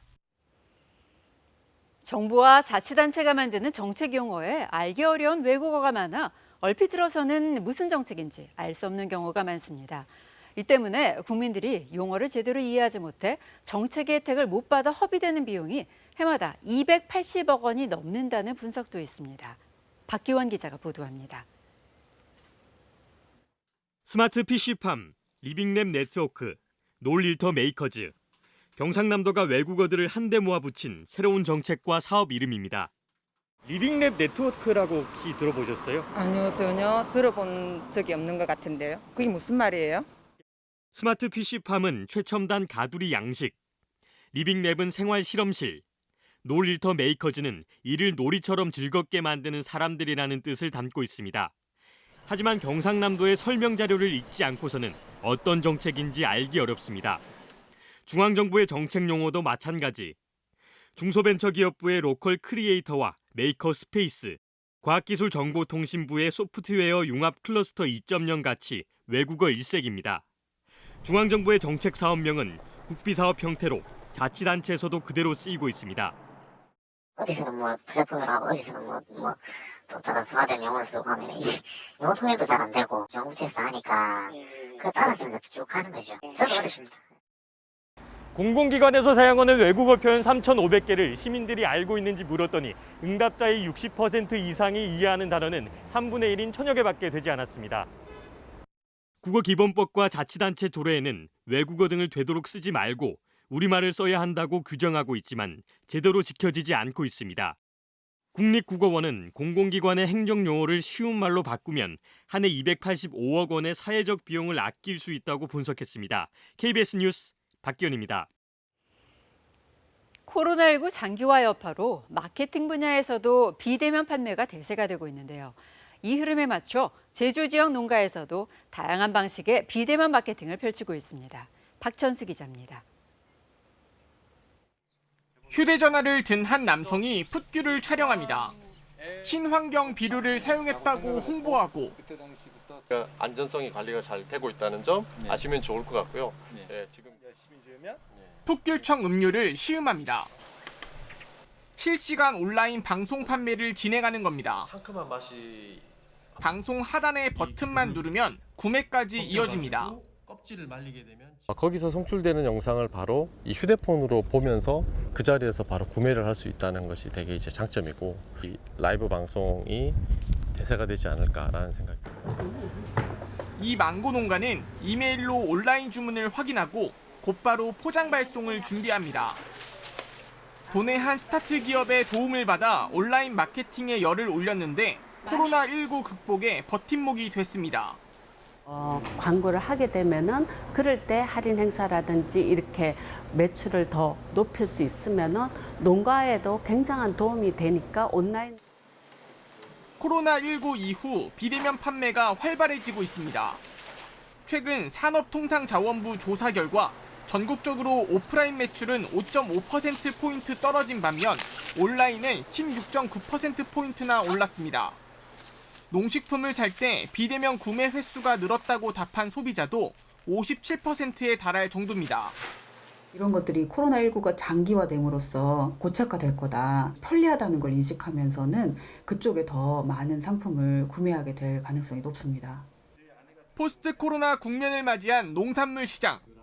농가의 원활한 비대면 활로 개척을 위해 정책적 지원도 절실하다고 전문가들은 조언합니다. KBS 뉴스 박천수입니다. 범죄를 예방하기 위한 방법용 CCTV는 이제 시민안전의 필수 장비가 됐는데요. 숫자가 크게 늘면서 24시간 지켜봐야 하는 일도 큰일입니다. 경기도 안양시는 인공지능 AI가 이 작업을 도와주는 시스템을 이달부터 도입해 큰 효과를 거두고 있습니다. 김영덕 기자입니다. 학교로 접근하는 한 사람. 화면에 성별과 복장이 표시됩니다. 담장을 잡고 넘어가려고 시도하자 침입이 감지되었습니다. 경고음과 함께 대형 스크린에는 CCTV 9대의 영상이 한꺼번에 표시됩니다. 이른바 그물망 감시 시스템입니다. 사람들이 일일이 CCTV를 클릭하고 회전하면서 추적할 수가 없기 때문에 인근에 있는 CCTV를 한 화면에 동시에 띄워서 어디로 이동 경로를 신속하게 파악을 하고 경보를 울리고 CCTV를 조작하는 건 사람이 아닌 인공지능, 즉 AI입니다. 선별 관제 시스템은 이런 학교 앞이나 범죄 취약구역 등에 우선 적용됐는데요. 종전에는 사람이 일일이 CCTV를 돌려봐야 알 수 있던 것을 이젠 AI가 실시간으로 알려줍니다. 범죄와 유사하다라고 판단되는 영상을 관제위원한테 제공을 하고 이제는 적은 인원이 더 많은 CCTV를 놓치지 않고 꼼꼼하게 촘촘하게 모니터링할 수 있는 AI는 범죄 유형을 학습하기 때문에 시간이 갈수록 대응력이 높아집니다. 인근 지자체와 연계해 광역 거점센터도 설치할 계획입니다. 일명 A3 해지 사건이었는데요. 안양시가 더 안전한 도시를 만들어야겠다고 생각해서 많은 예산과 또 시민들의 응원을 힘입어서 정말 CCTV를 촘촘히 잘 구축했고 이렇게 늘어난 방범 CCTV가 안양에만 5,249대. 한 명당 500대씩 맡았던 관제 요원들의 과중한 업무 부담도 덜 수 있게 됐습니다. 범죄를 예방하기 위한 인공지능 감시 기술이 앞으로 더 보편화할 것으로 기대됩니다. KBS 뉴스 김용덕입니다. 프로야구 기아 신인 투수 정혜영은 고등학교 때 KBS 프로그램 도전 골든벨에 출연한 적이 있는데요. 당시 열심히 해서 TV에 나오겠다는 약속을 했는데 잘 지키고 있습니다. 신수빈 기자가 만났습니다. 교복을 입은 학생들 사이로 야구 유니폼을 입은 선수가 보입니다. KBS 퀴즈 프로그램 도전 골든벨에 출연했던 기아 정혜영입니다. 6단계까지 정답을 맞힌 정혜영은 미래 꿈을 밝혔습니다. 열심히 해서 꼭 TV에서 뵙겠습니다. 비록 골든벨은 울리지 못했지만 신인 투수 정혜영은 약속을 지켰습니다. 지난 7월 데뷔 첫 경기부터 승리를 기록하며 이름을 알렸고 지금까지 4승 10홀드 1세이브로 기아 불펜에서 전천후로 활약 중입니다. 지난 8월 26일 두산전 7회 만루 위기에 등판해서 2연속 3구 삼진으로 이닝을 끝내는 장면이 가장 압권이었습니다. 빠른 공에 분당 회전수가 많아 볼 끝에 힘이 좋은 게 강점입니다. 안 떨리게 보이는 것 같아요. 저도 떨고 있어요. 시합 나갈 때마다. 강하게 던지더라도 실투를 최소화하려고 하고 있습니다. 정혜영의 아버지는 무적 혜태의 전성시대를 함께했던 정회열 전 기아 코치입니다. 특이한 점은 정회열, 정혜영은 프로야구 최초로 부자가 같은 팀에서 신인 1차 지명을 받아 대를 이어 선수로 뛰고 있다는 것입니다. 아빠랑도 집에 있으면 많이 장난치고 있으니까 그냥 같이 야구도 하고 그런 이야기도 많이 하고 하니까 좋은 것 같아요. 신인왕보다도 팀의 가을 야구가 더 간절한 정혜영. 기아의 새로운 유망주로 성장하고 있습니다. KBS 뉴스 신수빈입니다. 주말인 오늘 전국의 하늘 표정이 대체로 맑겠습니다. 다만 동풍이 불면서 오전까지 영남 해안과 제주 산지에는 빗방울이 떨어지는 곳이 있겠습니다. 일요일인 내일도 전국이 대체로 맑을 것으로 예상되고요. 큰 일교차는 주의하셔야겠습니다. 태풍 차놈의 영향으로 며칠째 우리나라에는 강한 북동풍이 불어들고 있는데요. 오늘도 해안 지역을 중심으로는 바람이 매우 강하게 불겠습니다. 특히 해안가에서는 높은 너울성 파도로 인한 안전사고에 각별히 유의하셔야겠습니다. 오늘 전국이 대체로 맑겠고요. 영남 해안 지역은 종일 강한 바람이 불겠으니까요. 시설물 피해 없도록 더 철저히 대비해 주셔야겠습니다. 현재 기온은 어제 아침보다 1도에서 3도가량 높습니다. 서울이 12.4도, 춘천은 9도 가리키고 있습니다. 한낮에는 서울이 23도, 청주와 대전 23도, 광주 24도로 서쪽 지역은 포근하겠지만 동해안 지역은 바람이 불면서 낮에도 선선하겠습니다. 날씨 정보 전해드렸습니다. 코로나19 신규 확진자 수가 이틀 연속 두 자릿수를 기록했습니다. 정부는 주말까지 감염 추세를 종합적으로 분석해 내일 거리두기 단계 조정안을 최종 발표할 예정입니다. 상온 노출이 의심되는 독감 백신에 이어 이번에는 일부 독감 백신에서 하얀색 입자가 발견돼 제조사가 백신 61만 5천여 개를 자진 회수하기로 했습니다. 15시간 만에 진화된 울산의 33층 주상복합 건물 화재와 관련해 경찰이 합동감식에 들어갔습니다. 이 불로 90여 명이 연기를 마시거나 다쳐 병원에서 치료를 받고 있습니다. 북한이 노동당 창건 75주년 기념일인 오늘 대규모 열병식을 통해 신형 대륙간 탄도미사일 ICBM을 공개할 가능성이 크다는 전망이 나오고 있습니다. 김정은 위원장이 직접 연설에 나설지 어떤 메시지를 내놓을지 주목됩니다. 코로나19 신규 확진자 수는 54명으로 이틀 연속 두 자릿수를 기록하며 증가세가 주춤하는 모양새입니다. 하지만 보건당국은 아직 안심할 상황은 아니라는 입장인데요. 취재기자 전화로 연결해서 자세한 소식 알아보겠습니다. 오승목 기자, 먼저 신규 확진자 현황부터 정리해 주시죠. 국내 코로나19 신규 확진자 수는 54명입니다. 이달 들어 가장 적은 확진자 수를 기록했습니다. 국내 발생 사례가 38명으로 감소한 게 영향을 미쳤습니다. 해외 유입 사례는 16명이 확인돼 누적 확진자 수는 24,476명입니다. 확진자 수를 지역별로 보면 서울에서 17명, 경기에서 9명, 부산과 대전에서 각각 5명의 확진자가 발생했습니다. 집중 치료가 필요한 위중증 환자는 94명으로 그제보다 3명 줄었습니다. 사망자는 1명 확인돼 코로나19로 인한 누적 사망자는 428명, 치명률은 1.75%입니다. 네, 방역당국이 아직 안심할 수 있는 수준은 아니다, 이렇게 평가하고 있다고 전해드렸는데 역시 추석 연휴 기간 여파 때문이겠죠? 지난 추석 연휴 기간 이동이 많았죠. 그에 따른 감염 여파가 어떻게 진행될지 방역당국이 촉각을 곤두세우고 있습니다. 추석 연휴 이동과 관련해서 확진된 사례가 현재까지 전국에서 파악된 것만 6건입니다. 전북 정읍에선 가족 간 모임으로 8명의 확진자가 나온 마을이 동일 집단 격리에 들어갔습니다. 대전에서도 일가족 식사 및 지인 모임으로 분류된 집단 감염 사례로 18명이 양성 판정을 받았습니다. 경기도 화성 가족 모임과 관련해서도 6명이 확진 판정을 받았고 경기도에서 경남 지역을 찾았다가 어머니가 감염된 사례도 있었습니다. 서울에서 부산, 경기도에서 인천으로 이동했다가 확진된 사례도 각각 있었지만 다행히 추가 전파는 일어나지 않았습니다. 네, 지금도 전국에서 산발적인 집단 감염이 계속 이어지고 있어서 걱정인데요. 집단 감염 상황 전해주시죠. 서울 강남구의 한 빌딩에서는 지난 4일 첫 확진자가 나온 뒤 방문자와 가족을 포함해 총 5명이 확진 판정을 받았습니다. 서울 관악구의 한 어린이집과 관련해서도 4명이 늘어 총 11명이 확진됐고 부산에선 사상구 일가족 사례와 관련해 확진자는 총 12명으로 늘었습니다. 정부는 이번 주말까지 감염 확산 추세를 종합적으로 평가해 내일 거리두기 단계 조정안을 발표할 계획입니다. 지금까지 사회부에서 KBS 뉴스 오승복입니다. 네, 휴일인 어제 광화문에는 경찰 버스가 주변을 둘러싸는 이른바 차벽이 또 등장했습니다. 도심 집회가 금지된 보수단체들은 과도한 통제라고 주장했습니다. 송락규 기자입니다. 경찰 차량들이 광화문 일대 도로변에 줄지어 멈춰서 있고 인도에는 곳곳에 철제 울타리가 설치됐습니다. 도심 집회가 금지되면서 경찰이 서울 광화문 광장에서부터 시청 앞 광장 일대까지 이른바 차벽을 설치한 겁니다.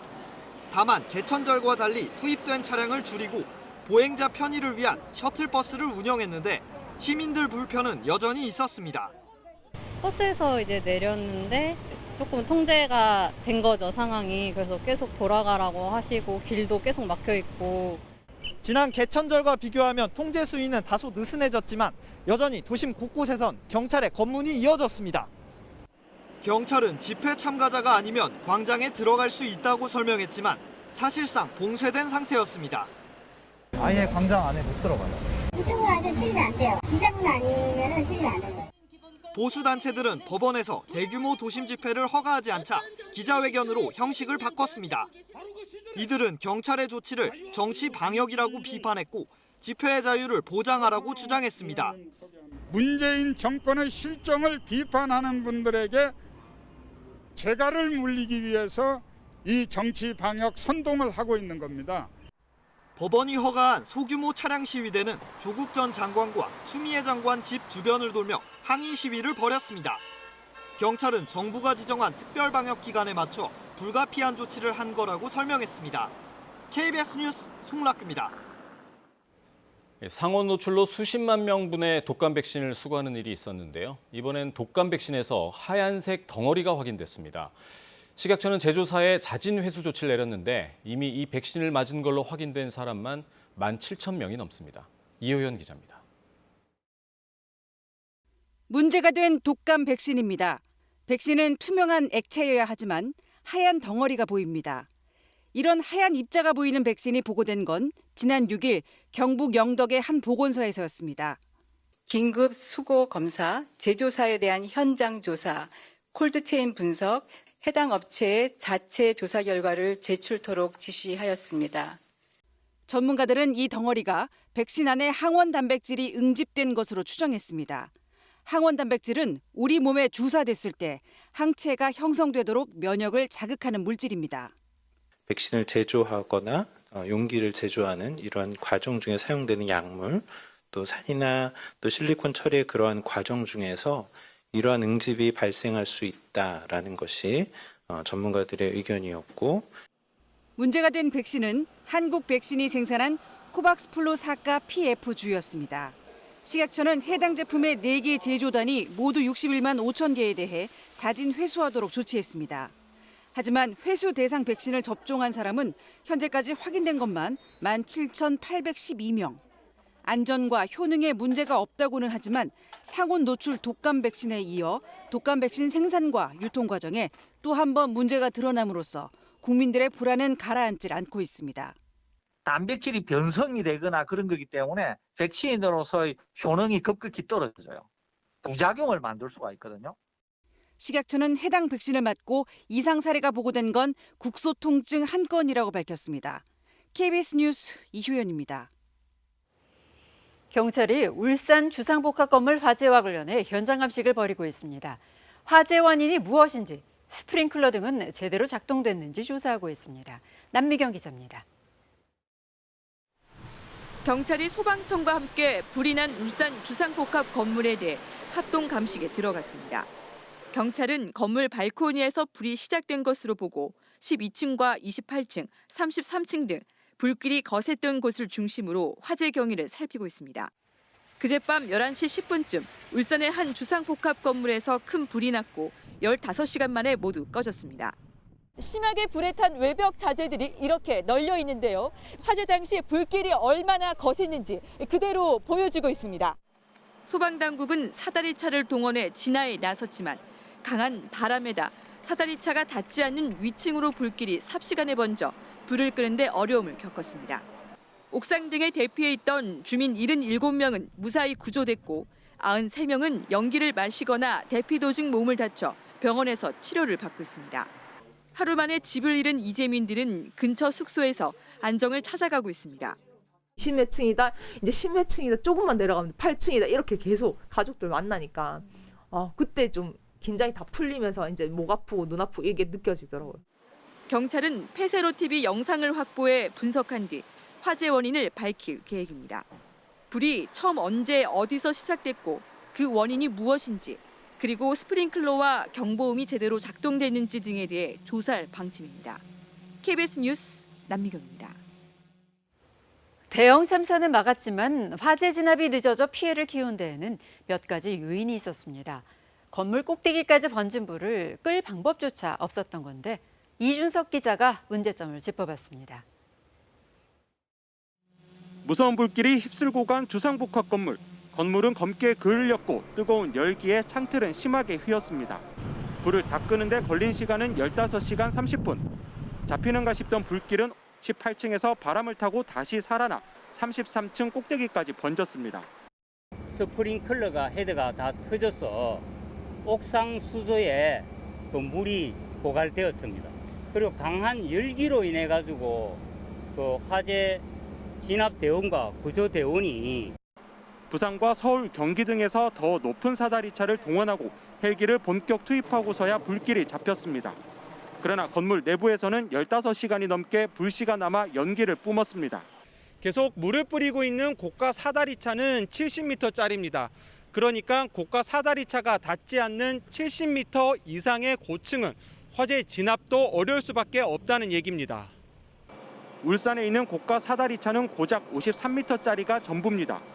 불이 난 주상복합 건물 높이가 113m였는데 중간층 이상까지 닿는 진화 장비조차 없었다는 겁니다. 건물벽을 덮은 알루미늄 복합 패널은 쉽게 불이 붙어 땔감 같은 역할을 한 것도 진화 작업의 속도를 늦췄습니다. 알루미늄 보드 뒤에 PE 보드가 받쳐주고 있어요. 이 PE가 가연성입니다. 그래서 이 PE 보드가 연소 확대가 되면서 2010년 부산 해운대의 우신 골든 스위트 화재 이후 정부는 30층 이상 건물을 지을 때 불에 잘 타지 않는 난연제를 쓰도록 법규를 개정했습니다. 하지만 불이 난 건물은 2009년 4월 준공돼 법 적용에서 제외됐습니다. KBS 뉴스 이준석입니다. 이번 화재는 한때 주상복합 건물 외벽 전체가 불길에 휩싸일 정도로 규모가 컸지만 숨진 사람이 나오지 않았고 인명피해도 적었습니다. 기적과 같은 일, 어떻게 대형 참사를 피할 수 있었을까요? 계속해서 박영아 기자입니다. 불길이 건물 외벽을 타고 걷잡을 수 없이 타오릅니다. 건물 옥상과 창가에는 주민들이 애타게 구조를 기다립니다. 가족들이 28층의 테라스에서 16명이 지금 구조를 바라고 있는 상황입니다. 입과 코를 막은 채 맨발로 건물 밖으로 뛰쳐나온 사람들. 일부는 소방대원들에 이끌려 긴급히 구조됩니다. 강한 바람을 타고 한때 33층 건물 전체가 불길에 뒤덮였지만 숨진 사람은 없었습니다. 주민 92명, 소방관 1명이 다쳐 병원으로 옮겨졌습니다. 부상자 93명 가운데 중상은 3명뿐, 90명은 연기를 들이마셨거나 가벼운 부상을 입어 경상자로 분류됐습니다. 이렇게 인명피해가 적었던 이유는 주민들의 신속한 대피였습니다. 불이 나자 낮은 층에 사는 주민들은 건물 밖으로 나갔습니다. 12층 이상 고층에 사는 주민들은 건물 옥상으로 올라가거나 피난 대피층 등으로 몸을 피했습니다.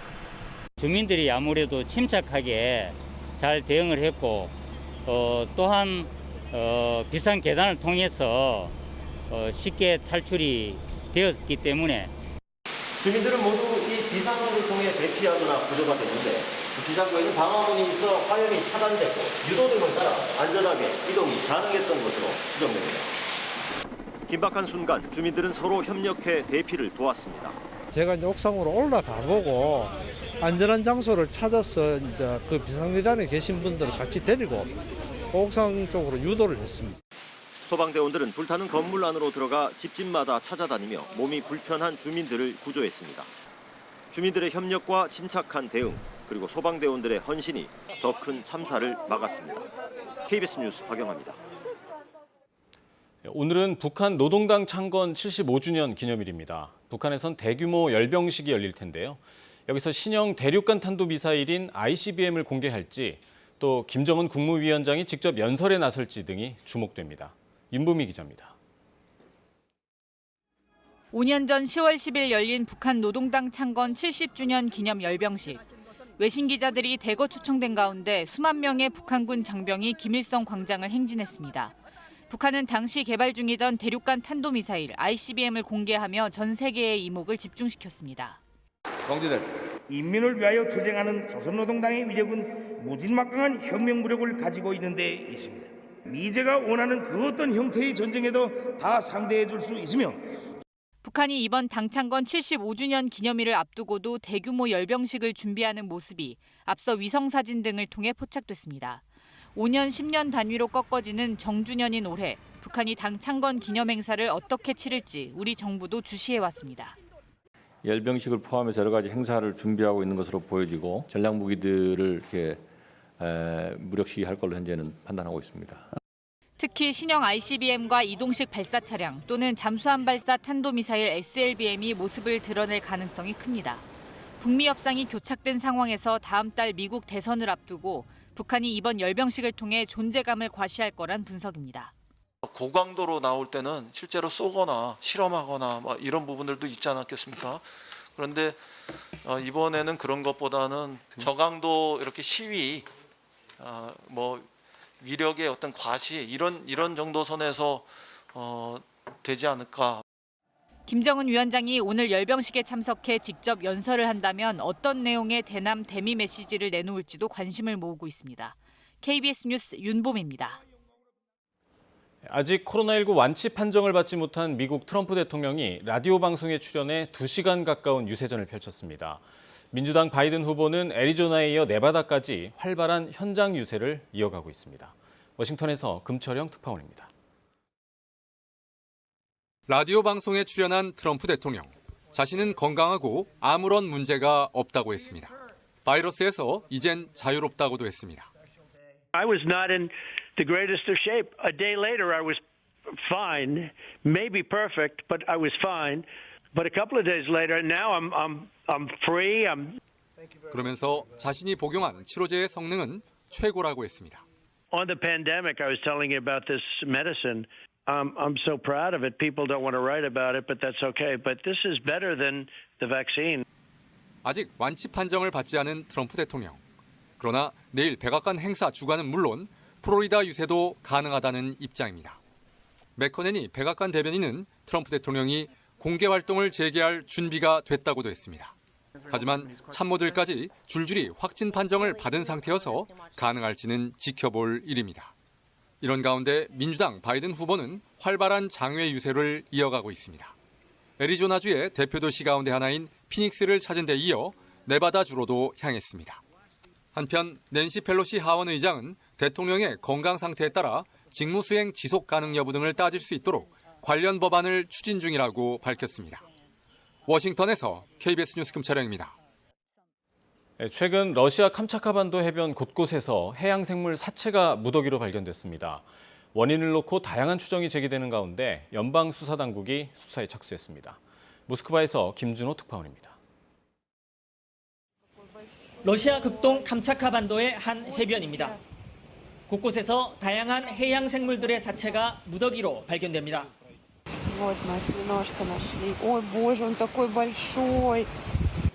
문어와 물고기는 물론 성게도 폐사했습니다. 바닷속도 상황은 비슷합니다. 바다 표면은 거품처럼 보이는 물질로 덮여 있습니다. 바다에 들어갔던 사람들도 구토와 고열 등의 증세를 호소했습니다. 캄차카 당국의 1차 조사 결과 바닷물에서 석유 제품이 기준치의 4배, 페놀이 2배 이상 검출됐습니다. 캄차카 당국은 오염물질이 기준치보다 높게 나오긴 했지만 해양 생물의 폐사 원인이 명확하지 않으며 독성물질 유출 등 인위적 요인과 조류의 대량 증식 같은 자연적 요인 2가지 가능성을 모두 열어놓고 있다고 밝혔습니다. Нужно будет работать с последствиями, тоже, что, возможно, это будет иметь очень длительный. 원인을 놓고 다양한 추정이 제기되는 가운데 중대범죄 수사를 담당하는 연방수사위원회가 이번 사건에 대한 수사에 착수했습니다. 모스크바에서 KBS 뉴스 김준호입니다. 강원도 화천의 한 축산농장에서 아프리카 돼지열병이 또 발생했습니다. 지난해 경기도 축산농장에서 발병한 이후 꼭 1년 만입니다. 강원도와 경기도의 돼지농장과 축산시설에는 이동 제한 명령이 내려지는 등 방역에 비상이 걸렸습니다. 엄기숙 기자입니다. 돼지 농장으로 가는 길이 막혀 있습니다. 방역 차량들은 쉴 새 없이 인근 도로와 시설에 소독약을 뿌립니다. 농장 안에선 땅을 파는 작업으로 바쁩니다. 돼지를 묻기 위해서입니다. 이 농장은 지난 7일 돼지 8마리를 강원도 철원에 있는 도축장에 팔았습니다. 이튿날 8마리 가운데 3마리가 죽었습니다. 역학조사 결과 죽은 돼지들이 아프리카 돼지열병에 걸린 것으로 확진됐습니다. 하루 배로 시켰는데 밤새 죽은 거죠. 밤새. 폐사가 나 있으니까 도축을 중단을 시킨 거죠. 농장에서 키우는 돼지가 아프리카 돼지열병에 걸린 것은 지난해 이후 꼭 1년 만입니다. 특히 강원도에서 사육돼지가 감염된 것은 이번이 처음입니다. 그냥 말 그대로 날벼락이죠. 도관 이동도 힘들고 우선 첫 번째 화천에는 인프라가 없는데. 방역당국은 강원도와 경기도 접경지를 중심으로 야생 멧돼지를 포획하고 울타리를 치는 등 방역망을 촘촘히 짰지만 구멍이 뚫렸습니다.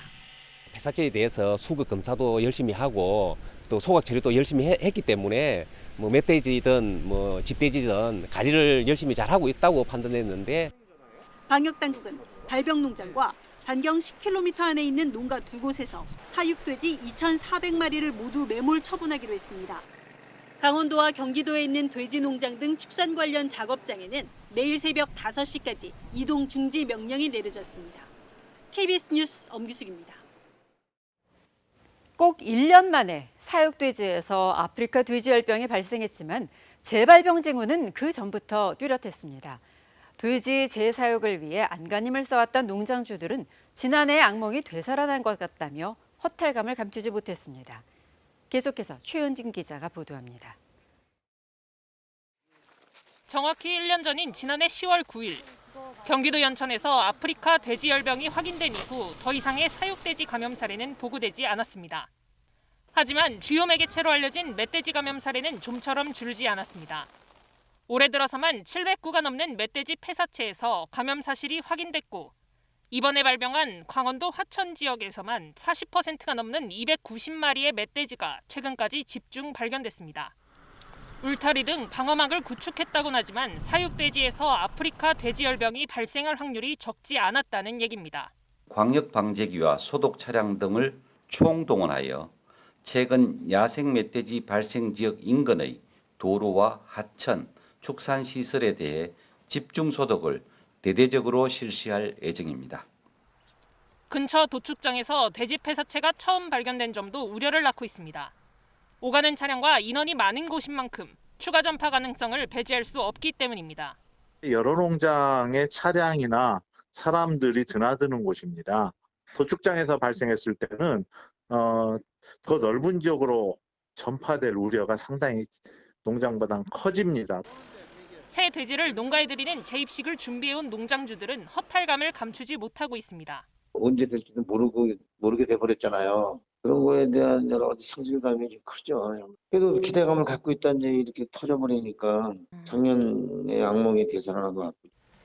양돈 농가들의 피해를 조금이라도 줄이기 위해선 추가 발병을 막기 위해 역학조사와 철저한 방역이 시급합니다.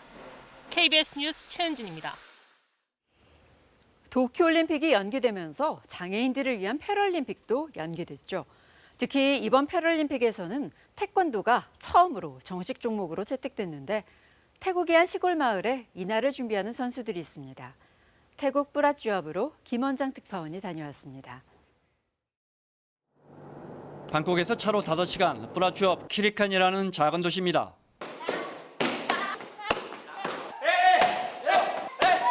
선수들 모두 혼자서는 운동화 끈을 매지 못합니다. 태국 장애인 태권도 팀이 만들어진 게 벌써 3년. 19살의 관 선수는 지난해 유럽 선수권에서 3등을 하면서 이미 도쿄 패럴림픽 출전 자격을 확보했습니다. ตอนนั้นต้องบอกว่ากระทบกับจิตใจมากค่ะเสียใจมากคือเราไม่รู้ว่ามันจะหายเมื่อไหร่แล้วจะได้แข่งไหมอะไรอย่างเงี้ย 탄바 선수는 15살 때 감전사고로 두 팔을 잃었습니다. 코로나19 감염 확산으로 패럴림픽 예선전마저 계속 연기되고 있습니다. 절망 끝에 찾은 태권도라는 희망을 이어가는 게 쉽지 않습니다. เราเลิกเล่นกีฬาเทควันโดคนพิการไปแล้วครับเราก็จะไปทำงานแบบคนปกติอย่างเงี้ยมันยากลำบากครับทางที่ดีสำหรับผมที่สุดตอนนี้คือกีฬาเทควันโดครับ 이들을 이끄는 신영균 감독. 무에타이의 나라 태국 정부를 설득해 장애인 태권도 협회를 정식 단체로 등록시켰습니다.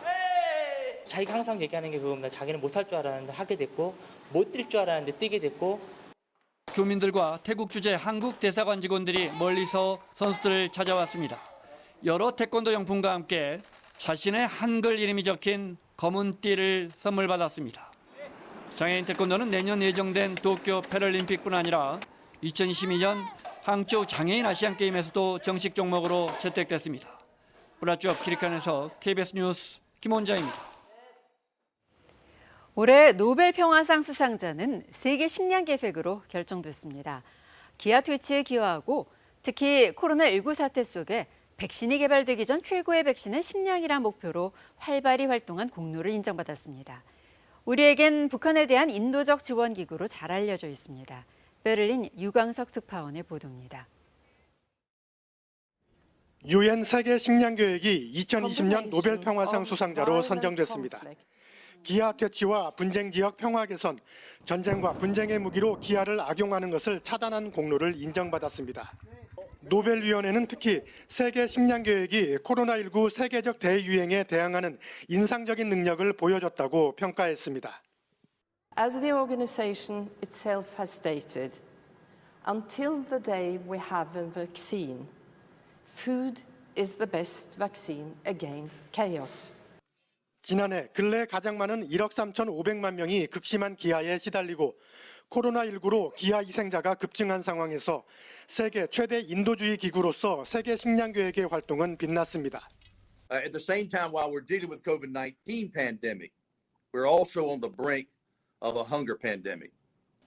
세계 식량 계획은 북한에 대한 인도주의 지원도 25년 동안 이어가고 있습니다. 코로나19 상황에서는 임신부와 보육시설 어린이 등 북한 주민 54만 5천 명에게 영양과 생계 지원을 했습니다. 세계식량계획은 또 간접적인 대북 지원 창구 역할도 하고 있습니다. 정부는 1996년부터 지난해까지 세계식량계획을 통해 북한에 1,630억 원을 지원했고 올해 들어서도 지난 8월 세계식량계획의 북한 영유아 여성 지원 사업에 남북협력기금 119억 원을 공여하기로 결정했습니다. 세계식량계획 대변인은 수상 소식에 영광이고 대단한 성취라고 소감을 밝혔습니다. 베를린에서 KBS 뉴스 유광석입니다. 주말인 오늘 전국에 맑은 하늘이 드러나겠습니다. 다만 오전까지 일부 영남 해안 지역과 제주 산지에는 빗방울이 떨어지는 곳이 있겠습니다. 일요일인 내일도 전국이 대체로 맑겠고요. 큰 일교차는 주의하셔야겠습니다. 태풍 차놈의 간접적인 영향으로 며칠째 우리나라에는 강한 북동풍이 불어들고 있습니다.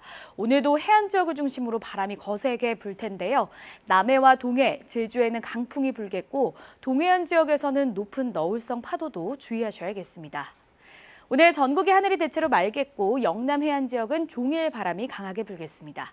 현재 기온 어제 아침보다 1도에서 3도가량 높은데요. 서울이 12.4도, 대구는 15.8도 가리키고 있습니다.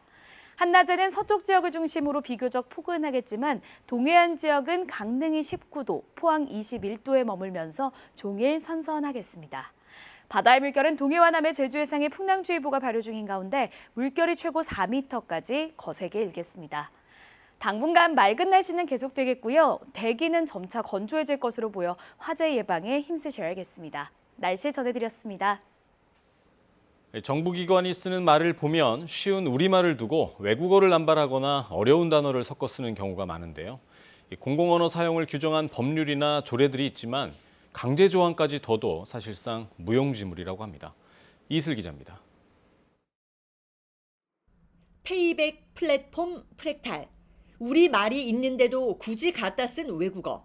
부산시와 부산시 교육청의 보도자료를 분석한 결과 우리말이 잘못 쓰이는 대표 유형은 무분별한 외국어 사용이었습니다. 영어를 전공한 사람도 이해하기 어려운 단어가 남발되고 있습니다. 이게 공공언어가 쓰인 보도자료인데 이렇게까지 사전을 많이 볼 일인가 하는 생각이 가장 많이 들었고, 국어기본법은 공문서를 어문 규범에 맞춰 한글로 작성하라고 규정하고 있지만 말뿐입니다.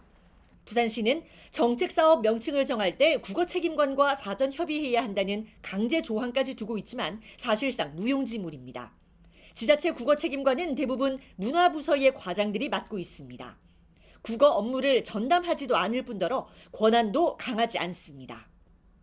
실국에서 이제 고심 끝에 나온 결과물이기 때문에 사실은 저희들이 그런 명칭에 대해서는 크게 이렇게 토의한다거나 협의체가 구성이 되어 있는 건 아닌데, 별도로 꾸려진 국어진흥위원회도 있으나만 합니다. 위원회가 잘못된 공공언어의 순화 표현까지 만들어놨지만 쓰지 말라는 잘못된 표현을 아직도 사용하고 있습니다. 부산시가 국어를 제대로 쓰겠다고 투입하는 예산만 연간 20억 원에 이릅니다. 공공언어 훼손을 막기 위해 마련돼 있는 이 각종 제도적 장치가 제 역할을 못하는 사이 국민 누구나 쉽게 이해해야 할 공공언어는 더 빠르게 무너지고 있습니다. KBS 뉴스 이이슬입니다. 세종시는 도시 이름에 맞게 전국에서 처음으로 한글 도시를 표방했는데요. 공공시설 이름이나 문서에 무분별하게 외국어가 쓰이고 있는 현실은 세종시도 다르지 않다고 합니다. 사정이 어떤지 백상현 기자가 취재했습니다. 주민센터와 보건소, 체육관 등을 한데 모은 세종시의 주민 편의시설입니다. 명칭은 복합 커뮤니티 센터. 전국에서 세종시가 가장 먼저 쓰기 시작한 말인데 정작 시민들이 부르는 이름은 제각각입니다. 뭐한 사람들은 그냥 연동 면사무소라고 하고 우리들은 뭐한 사람은 이제 복컴이라고. 복컴은 복합 커뮤니티 센터의 줄임말인데 정작 무슨 말인지 모르는 사람이 많습니다. 좀 뭐라고 부르셨어요, 여기 이름을? 그냥 복컴이라고 했어요. 복컴? 네. 무슨 말이에요? 복컴이라고 하면은 우리가 복합적인 커뮤니케이터 시티? 세종시 부서 이름에도 외국어가 난무합니다. 로컬 푸드과 스마트 도시과 등 외국어를 그대로 사용하고 있습니다. 국가 정책으로 이제 사업이라든가 추진하는 거랑 일맥상통하게 하고 있는 거거든요. 세종시 보도자료엔 스마트시티 솔루션을 실증하는 테스트베드라고 적었습니다. 한글로 얼마든지 표현할 수 있는데 외국어 투성입니다. 외래어나 외국어를 자꾸 사용함으로 인해서 기존에 있던 우리말은 언중들이 사용을 줄이게 되고 그러면 자연스럽게 고유어가 사라지게 되는 무분별한 외국어 사용에 한글 도시를 내세운 세종시의 취지가 무색해지고 있습니다. KBS 뉴스 백상윤입니다. 코로나19 장기화 여파로 마케팅 분야에서도 비대면 판매가 대세가 되고 있는데요. 이 흐름에 맞춰 제주 지역 농가에서도 다양한 방식의 비대면 마케팅을 펼치고 있습니다. 박천수 기자입니다. 휴대전화를 든 한 남성이 풋귤을 촬영합니다. 친환경 비료를 사용했다고 홍보하고 안전성이 관리가 잘 되고 있다는 점 아시면 좋을 것 같고요. 지금 열심히 지으면 풋귤청 음료를 시음합니다. 실시간 온라인 방송 판매를 진행하는 겁니다. 상큼한 맛이 방송 하단의 버튼만 누르면 구매까지 이어집니다. 껍질을 말리게 되면 거기서 송출되는 영상을 바로 이 휴대폰으로 보면서 그 자리에서 바로 구매를 할 수 있다는 것이 되게 이제 장점이고 이 라이브 방송이 대세가 되지 않을까라는 생각입니다.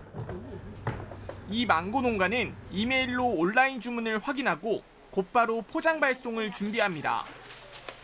도내 한 스타트 기업의 도움을 받아 온라인 마케팅에 열을 올렸는데 코로나19 극복에 버팀목이 됐습니다. 광고를 하게 되면은 그럴 때 할인 행사라든지 이렇게 매출을 더 높일 수 있으면은 농가에도 굉장한 도움이 되니까 온라인. 코로나19 이후 비대면 판매가 활발해지고 있습니다. 최근 산업통상자원부 조사 결과 전국적으로 오프라인 매출은 5.5%포인트 떨어진 반면 온라인은 16.9%포인트나 올랐습니다. 농식품을 살 때 비대면 구매 횟수가 늘었다고 답한 소비자도 57%에 달할 정도입니다. 이런 것들이 코로나19가 장기화됨으로써 고착화될 거다, 편리하다는 걸 인식하면서는 그쪽에 더 많은 상품을 구매하게 될 가능성이 높습니다. 포스트 코로나 국면을 맞이한 농산물 시장. 농가의 원활한 비대면 활로 개척을 위해 정책적 지원도 절실하다고 전문가들은 조언합니다. KBS 뉴스 박천수입니다. 범죄를 예방하기 위한 방범용 CCTV는 이제 시민안전의 필수 장비가 됐는데요.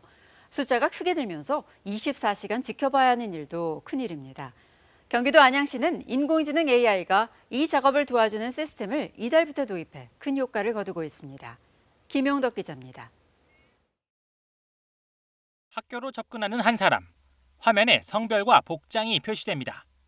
담장을 잡고 넘어가려고 시도하자 침입의 감주자였습니다. 경고음과 함께 대형 스크린에는 CCTV 9대의 영상이 한꺼번에 표시됩니다. 이른바 그물망 감시 시스템입니다. 사람들이 일일이 CCTV를 클릭하고 회전하면서 추적할 수가 없기 때문에 인근에 있는 CCTV를 한 화면에 동시에 띄워서 어디로 이동 경로를 신속하게 파악을 하고 경보를 울리고 CCTV를 조작하는 건 사람이 아닌 인공지능, 즉 AI입니다. 선별 관제 시스템은 이런 학교 앞이나 범죄 취약구역 등에 우선 적용됐는데요. 종전에는 사람이 일일이 CCTV를 돌려봐야 알 수 있던 것을 이젠 AI가 실시간으로 알려줍니다. 범죄와 유사하다라고 판단되는 영상을 관제위원한테 제공을 하고 이제는 적은 인원이 더 많은 CCTV를 놓치지 않고 꼼꼼하게 촘촘하게 모니터링할 수 있는 AI는 범죄 유형을 학습하기 때문에 시간이 갈수록 대응력이 높아집니다. 인근 지자체와 연계해 광역 거점 센터도 설치할 계획입니다. 일명 예슬이 해진 사건이었는데요. 안양시가 더 안전한 도시를 만들어야겠다고 생각해서 많은 예산과 또 시민들의 응원을 힘입어서 정말 CCTV를 촘촘히 잘 구축했고 이렇게 늘어난 방범 CCTV가 안양에만 5,249대. 한 명당 500대씩 맡았던 관제 요원들의 과중한 업무 부담도 덜 수 있게 됐습니다. 범죄를 예방하기 위한 인공지능 감시 기술이 앞으로 더 보편화할 것으로 기대됩니다. KBS 뉴스 김용덕입니다. 정의당 새 대표의 김종철 전 선임 대변인이 선출됐습니다. 김 신임 대표는 선명한 진보 정당으로 거듭나겠다는 포부를 밝혔습니다. 박혜진 기자입니다. 마지막까지 예측 불허였습니다. 정의당 신임 대표에 김종철 전 선임 대변인이 선출됐습니다. 배진규 후보를 제치고 결선 투표 득표율 55.57%로 당선됐습니다. 거대 양당이 만들어 놓은 의제에 대해서 평가하는 정당처럼 인식됐습니다. 이제 그런 시대는 지나갈 것입니다. 김 신임 대표는 1999년 권영길 민주노동당 대표 비서로 정계에 입문해 고 노회찬 정의당 원내대표 비서실장과 선임 대변인 등을 거쳤습니다. 선명성과 대중성의 맞대결 구도였던 이번 결선 투표 결과는 보다 선명한 진보 정당을 바라는 당원들의 의지가 반영된 것으로 보입니다. 김 신임 대표는 이번 결선 투표 과정에서 김종민 전 후보와 손을 맞잡으면서 진보 정체성 강화를 공고히 하기도 했습니다. 대표 수락 연설에서도 민주당 이중대라는 꼬리표를 거부하며 양당 구도 타파를 시사했습니다. 정의당이 내놓는 의제에 대해 자신의 입장을 내놓아야 하는 그런 시대가 올 것입니다. 양당은 긴장하기 바랍니다. 중대재해기업처벌법, 보편적 차별금지법에 이어 기본자산제, 소득세 인상을 통한 재분배, 국토균형 발전 등 의제 선점도 약속했습니다. 삶을 근본적으로 바꾸는 새로운 의제들을 발굴하고 이를 관철시켜 낼 것입니다. 노회찬, 심상정을 이을 새 인물 찾기를 다짐해온 정의당. 위기를 극복하고 대한정당으로 거듭날 수 있을지 신임 대표에게 큰 과제가 남았습니다. KBS 뉴스 박혜진입니다. 시중은행 7곳이 기소된 부정채용 사건 다들 기억하실 텐데요. 당시 책임지겠다면서 물러난 은행장과 간부들이 자회사 임원 등으로 자리를 옮겨 지금도 억대 연봉을 받고 있는 것으로 확인됐습니다. 김도영 기자입니다.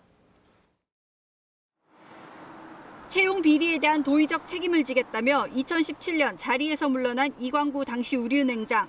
올해 3월 대법원은 채용 비리가 인정된다며 2심과 같은 징역 8개월을 최종 선고했습니다. 지난해 1월부터 구속 상태에서 재판을 받은 이 전 행장은 형기 만료로 이미 지난해 9월 석방된 상태. 국회 정무위원회 민병덕 의원실에 따르면 이 전 행장은 석방된 다음 윈피NS라는 회사의 고문으로 취임했습니다. 우리은행 자회사로 경비용역, 사무기기 관리 등을 하는데 매출 대부분이 우리은행 사업에서 나오는 곳입니다. 이 전 행장이 연봉 2억 8천만 원에 차량과 기사도 제공받고 있다는 겁니다. 당시 인사 책임자급이었던 간부 A씨도 같은 회사 고문으로 1억 5천만 원의 연봉을, 다른 두 간부도 카드사 임원 등으로 옮겨 고액 연봉을 받고 있는 것으로 파악됐습니다. 이거는 어떤 시그널입니까? 우리 그룹에서는 채용비리를 저질러도 우리가 뒷배를 봐준다. 이런 거 아닙니까? 그렇다면 결국 이 그룹에서는 채용비리에 대한 어떠한 반성도 없다는 겁니다. 채용 비리를 개인의 부정행위로 몰아가는 관행 때문이란 지적이 나옵니다. 이 은행은 공정하게 채용을 하는 곳인데 네가 이걸 방해해갖고 널 처벌한다라는 것이에요. 네, 그런 의미거든요. 그러니까 은행 자체의 책임이 본격적으로 인정되지 않는 경우들도 많은 거예요. 우리은행 측은 이 전 행장 등의 거취를 정확히 알 수 없어 입장을 밝히긴 곤란하며 다만 채용 과정에 문제가 없도록 절차를 모두 바꿨다고 밝혔습니다. KBS 뉴스 김도영입니다. 전통종이인 한지가 문화재를 복원하는 데 적합하다는 평가 등으로 오히려 외국에서 각광을 받고 있습니다. 하지만 정작 국내에서는 한지 장인들이 사양길이라고 할 정도로 설 곳을 잃어가고 있다고 합니다. 선재희 기자입니다. 어두컴컴한 작업장. 장인의 하루는 새벽부터 시작됩니다. 당나무 껍질을 삶고 세척하고 표백한 뒤 저어주고 종이를 뜨는 과정이 반복됩니다. 한지 한 장 나오기까지 손이 100번 간다고 해서 한지를 백지라고도 합니다. 염색을 해서 뜨면은 색한지가 나오고 그걸 하얀 걸 그냥 뜨게 되면 흰 종이가 나옵니다. 물기 제거한 다음에 그다음에 이제 건조를 하면 완성이 됩니다. 한지의 우수성, 문화 강국에서도 인정할 정도입니다. 한지가 문화재 복원용 용지로 적합하다는 사실이 세계적으로 알려지면서부터입니다. 프랑스 등 유럽 국가들을 중심으로 문화재 복원 과정에서 한지가 사용되는 경우가 많아졌습니다. 이전엔 일본 종이인 화지가 주로 쓰였습니다. 높은 연구성이 있고요. 견고한 부분도 있으면서 그러면서 굉장히 유연합니다. 치수 안정성이라는 그런 부분들이 복원에서는 굉장히 유용한 부분입니다. 이탈리아 국립기록유산 보존 복원 중앙연구소는 지난 8월 전주 한지를 문화재 보건 용지로 공식 인증했습니다. 이처럼 한지가 세계에서 각광받을 정도로 빛나는 성과를 올리고 있지만 국내 현실은 사양길이라 할 만큼 어둡습니다.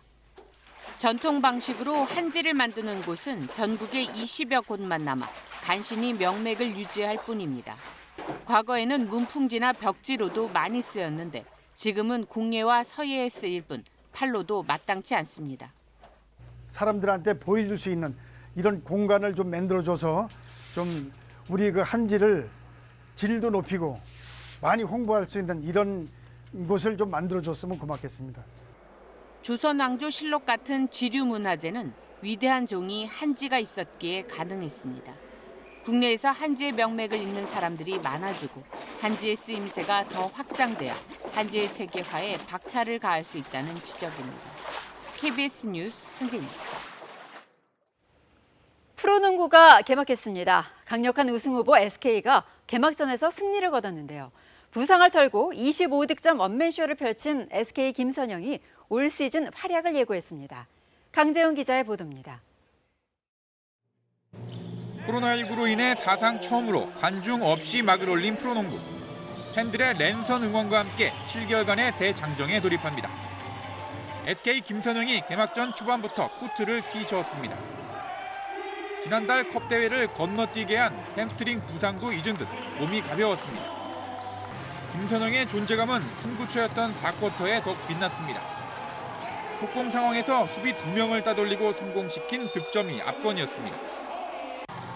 특유의 스피드를 앞세워 경기 막바지 넉점 차까지 추격했던 현대모비스에 찬물을 끼얹었습니다. 김선영이 양팀 통틀어 최다인 25득점으로 활약한 SK는 통합 우승을 향해 첫 발을 내딛었습니다. 목표는 당연히 통합 우승이고요. 구단 최초로 그 팀원이 됐으면 좋겠습니다. SK는 컵 대회에서 활약한 원희와 미네라스 두 외국인 선수까지 건재해 강력한 우승 후보임을 실감케 했습니다. SK와 함께 지난 시즌 공동 1위를 했던 DB도 개막전에서 웃었습니다. 엎치락 뒤치락하던 4쿼터 막바지 허웅의 석점슛, 그리고 두경민의 결정적인 득점까지 더해 삼성의 끈질긴 추격을 따돌렸습니다. 프로농구 사상 첫 일본인 선수인 DB의 타이치는 8득점 도움 3개를 기록하며 무난한 데뷔전을 치렀습니다. 올 시즌을 끝으로 팀 운영을 접는 전자랜드는 인삼공사를 꺾고 첫 승 대열에 합류했습니다. KBS 뉴스 강재훈입니다.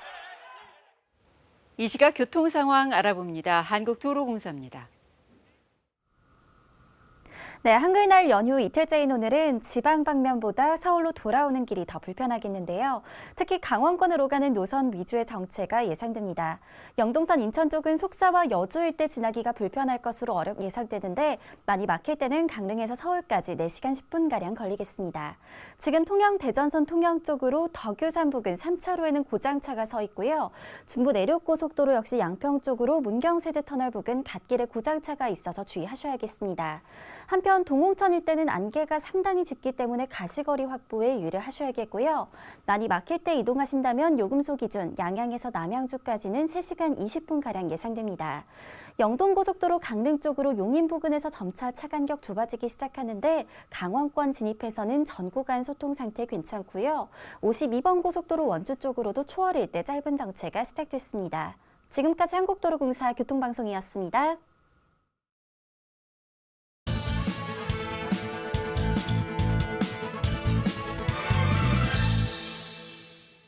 지난 2018년 11월 이탈리아 북한 대사관에서 사라진 조성길 대사대리가 서울에 입국한 것으로 확인되었습니다. 탈북 사유는 정확하게 알려지지 않고 있지만 북한 체제에 대한 각종 부정적인 인식이 작용한 것으로 보입니다. 조 대사대리는 김정은 위원장 집권 이후 지난 2017년 탈북하여 국내에 입국한 태영호 공사에 이은 최고위급 인물입니다.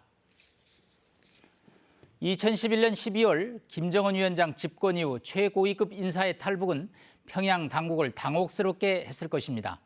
하지만 북한이 조성길의 탈북을 들어 남북 관계를 악화시키지는 않을 것으로 보입니다. 이미 사건이 발생한 지 2년이 넘은 데다 특히 딸이 평양에 있는 조성길의 경우 대북 비난을 자제해야 평양의 딸이 무사할 수 있다는 것을 잘 알고 있기 때문입니다. 전 가족이 함께 탈북한 태영호 공사와는 상황이 다릅니다. 따라서 조성길이 침묵으로 일관할 경우 북측이 특별히 문제를 제기하지는 않을 것으로 보입니다. 여기에다 김 위원장 입장에서는 조성길 사건 외에 시급한 현안이 한두 가지가 아닙니다. 유엔의 대북 제재와 태풍 피해 그리고 코로나 등 삼중고로 인한 경제적 어려움은 갈수록 악화되고 있는 상황이고 특히 오는 11월 미국 대선은 향후 북미 관계에 있어 초미의 관심사입니다.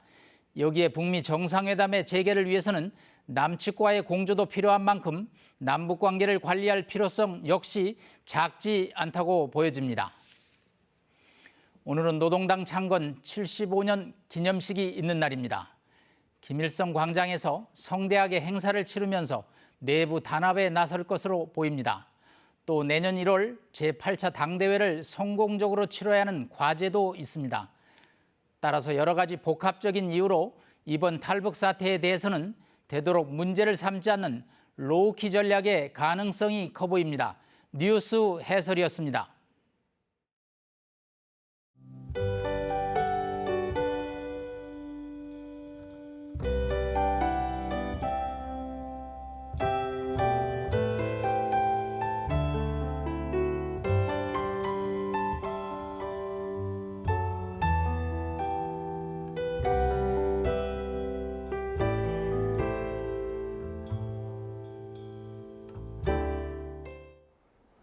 주말인 오늘도 전국의 쾌청한 하늘이 함께하겠습니다. 다만 오전까지 영남 해안과 제주 산지에는 빗방울이 떨어지는 곳이 있겠습니다. 일요일인 내일은 전국이 대체로 맑을 것으로 예상되는데요. 주말 동안 큰 일교차는 주의하셔야겠습니다. 태풍 찬홈의 간접적인 영향으로 며칠째 우리나라에는 강한 북동풍이 불어들고 있습니다. 오늘도 해안가를 중심으로는 바람이 강하게 불겠는데요. 남해와 동해, 제주에는 강풍이 불겠고 동해안 지역에서는 높은 너울성 파도를 주의하셔야겠습니다. 오늘 전국에는 구름이 많이 끼겠고요. 영남 해안 지역에는 초속 10m가 넘는 강풍이 종일 불겠습니다. 현재 기온은 어제 아침보다 1도에서 3도가량 높습니다. 서울이 12.3도, 대구 16도 가리키고 있는데요. 일부 중부 내륙 지역에서는 10도 아래로 기온이 내려가면서 쌀쌀한 아침입니다. 한낮에는 서울이 23도, 원주 21도, 전주 24도, 창원 23도로 어제와 기온이 비슷하거나 조금 낮겠습니다. 바다의 물결은 동해와 남해, 제주 해상에 풍랑주의보가 발효 중인 가운데 물결이 최고 4m까지 거세게 일겠습니다. 당분간 맑고 일교차 큰 날씨는 계속되겠습니다. 대기가 점차 건조해지기 때문에 화재 예방에 힘쓰셔야겠습니다. 날씨 전해드렸습니다. 주말 아침 뉴스광장 마치겠습니다. 기분 좋은 주말 보내시기 바랍니다. 고맙습니다.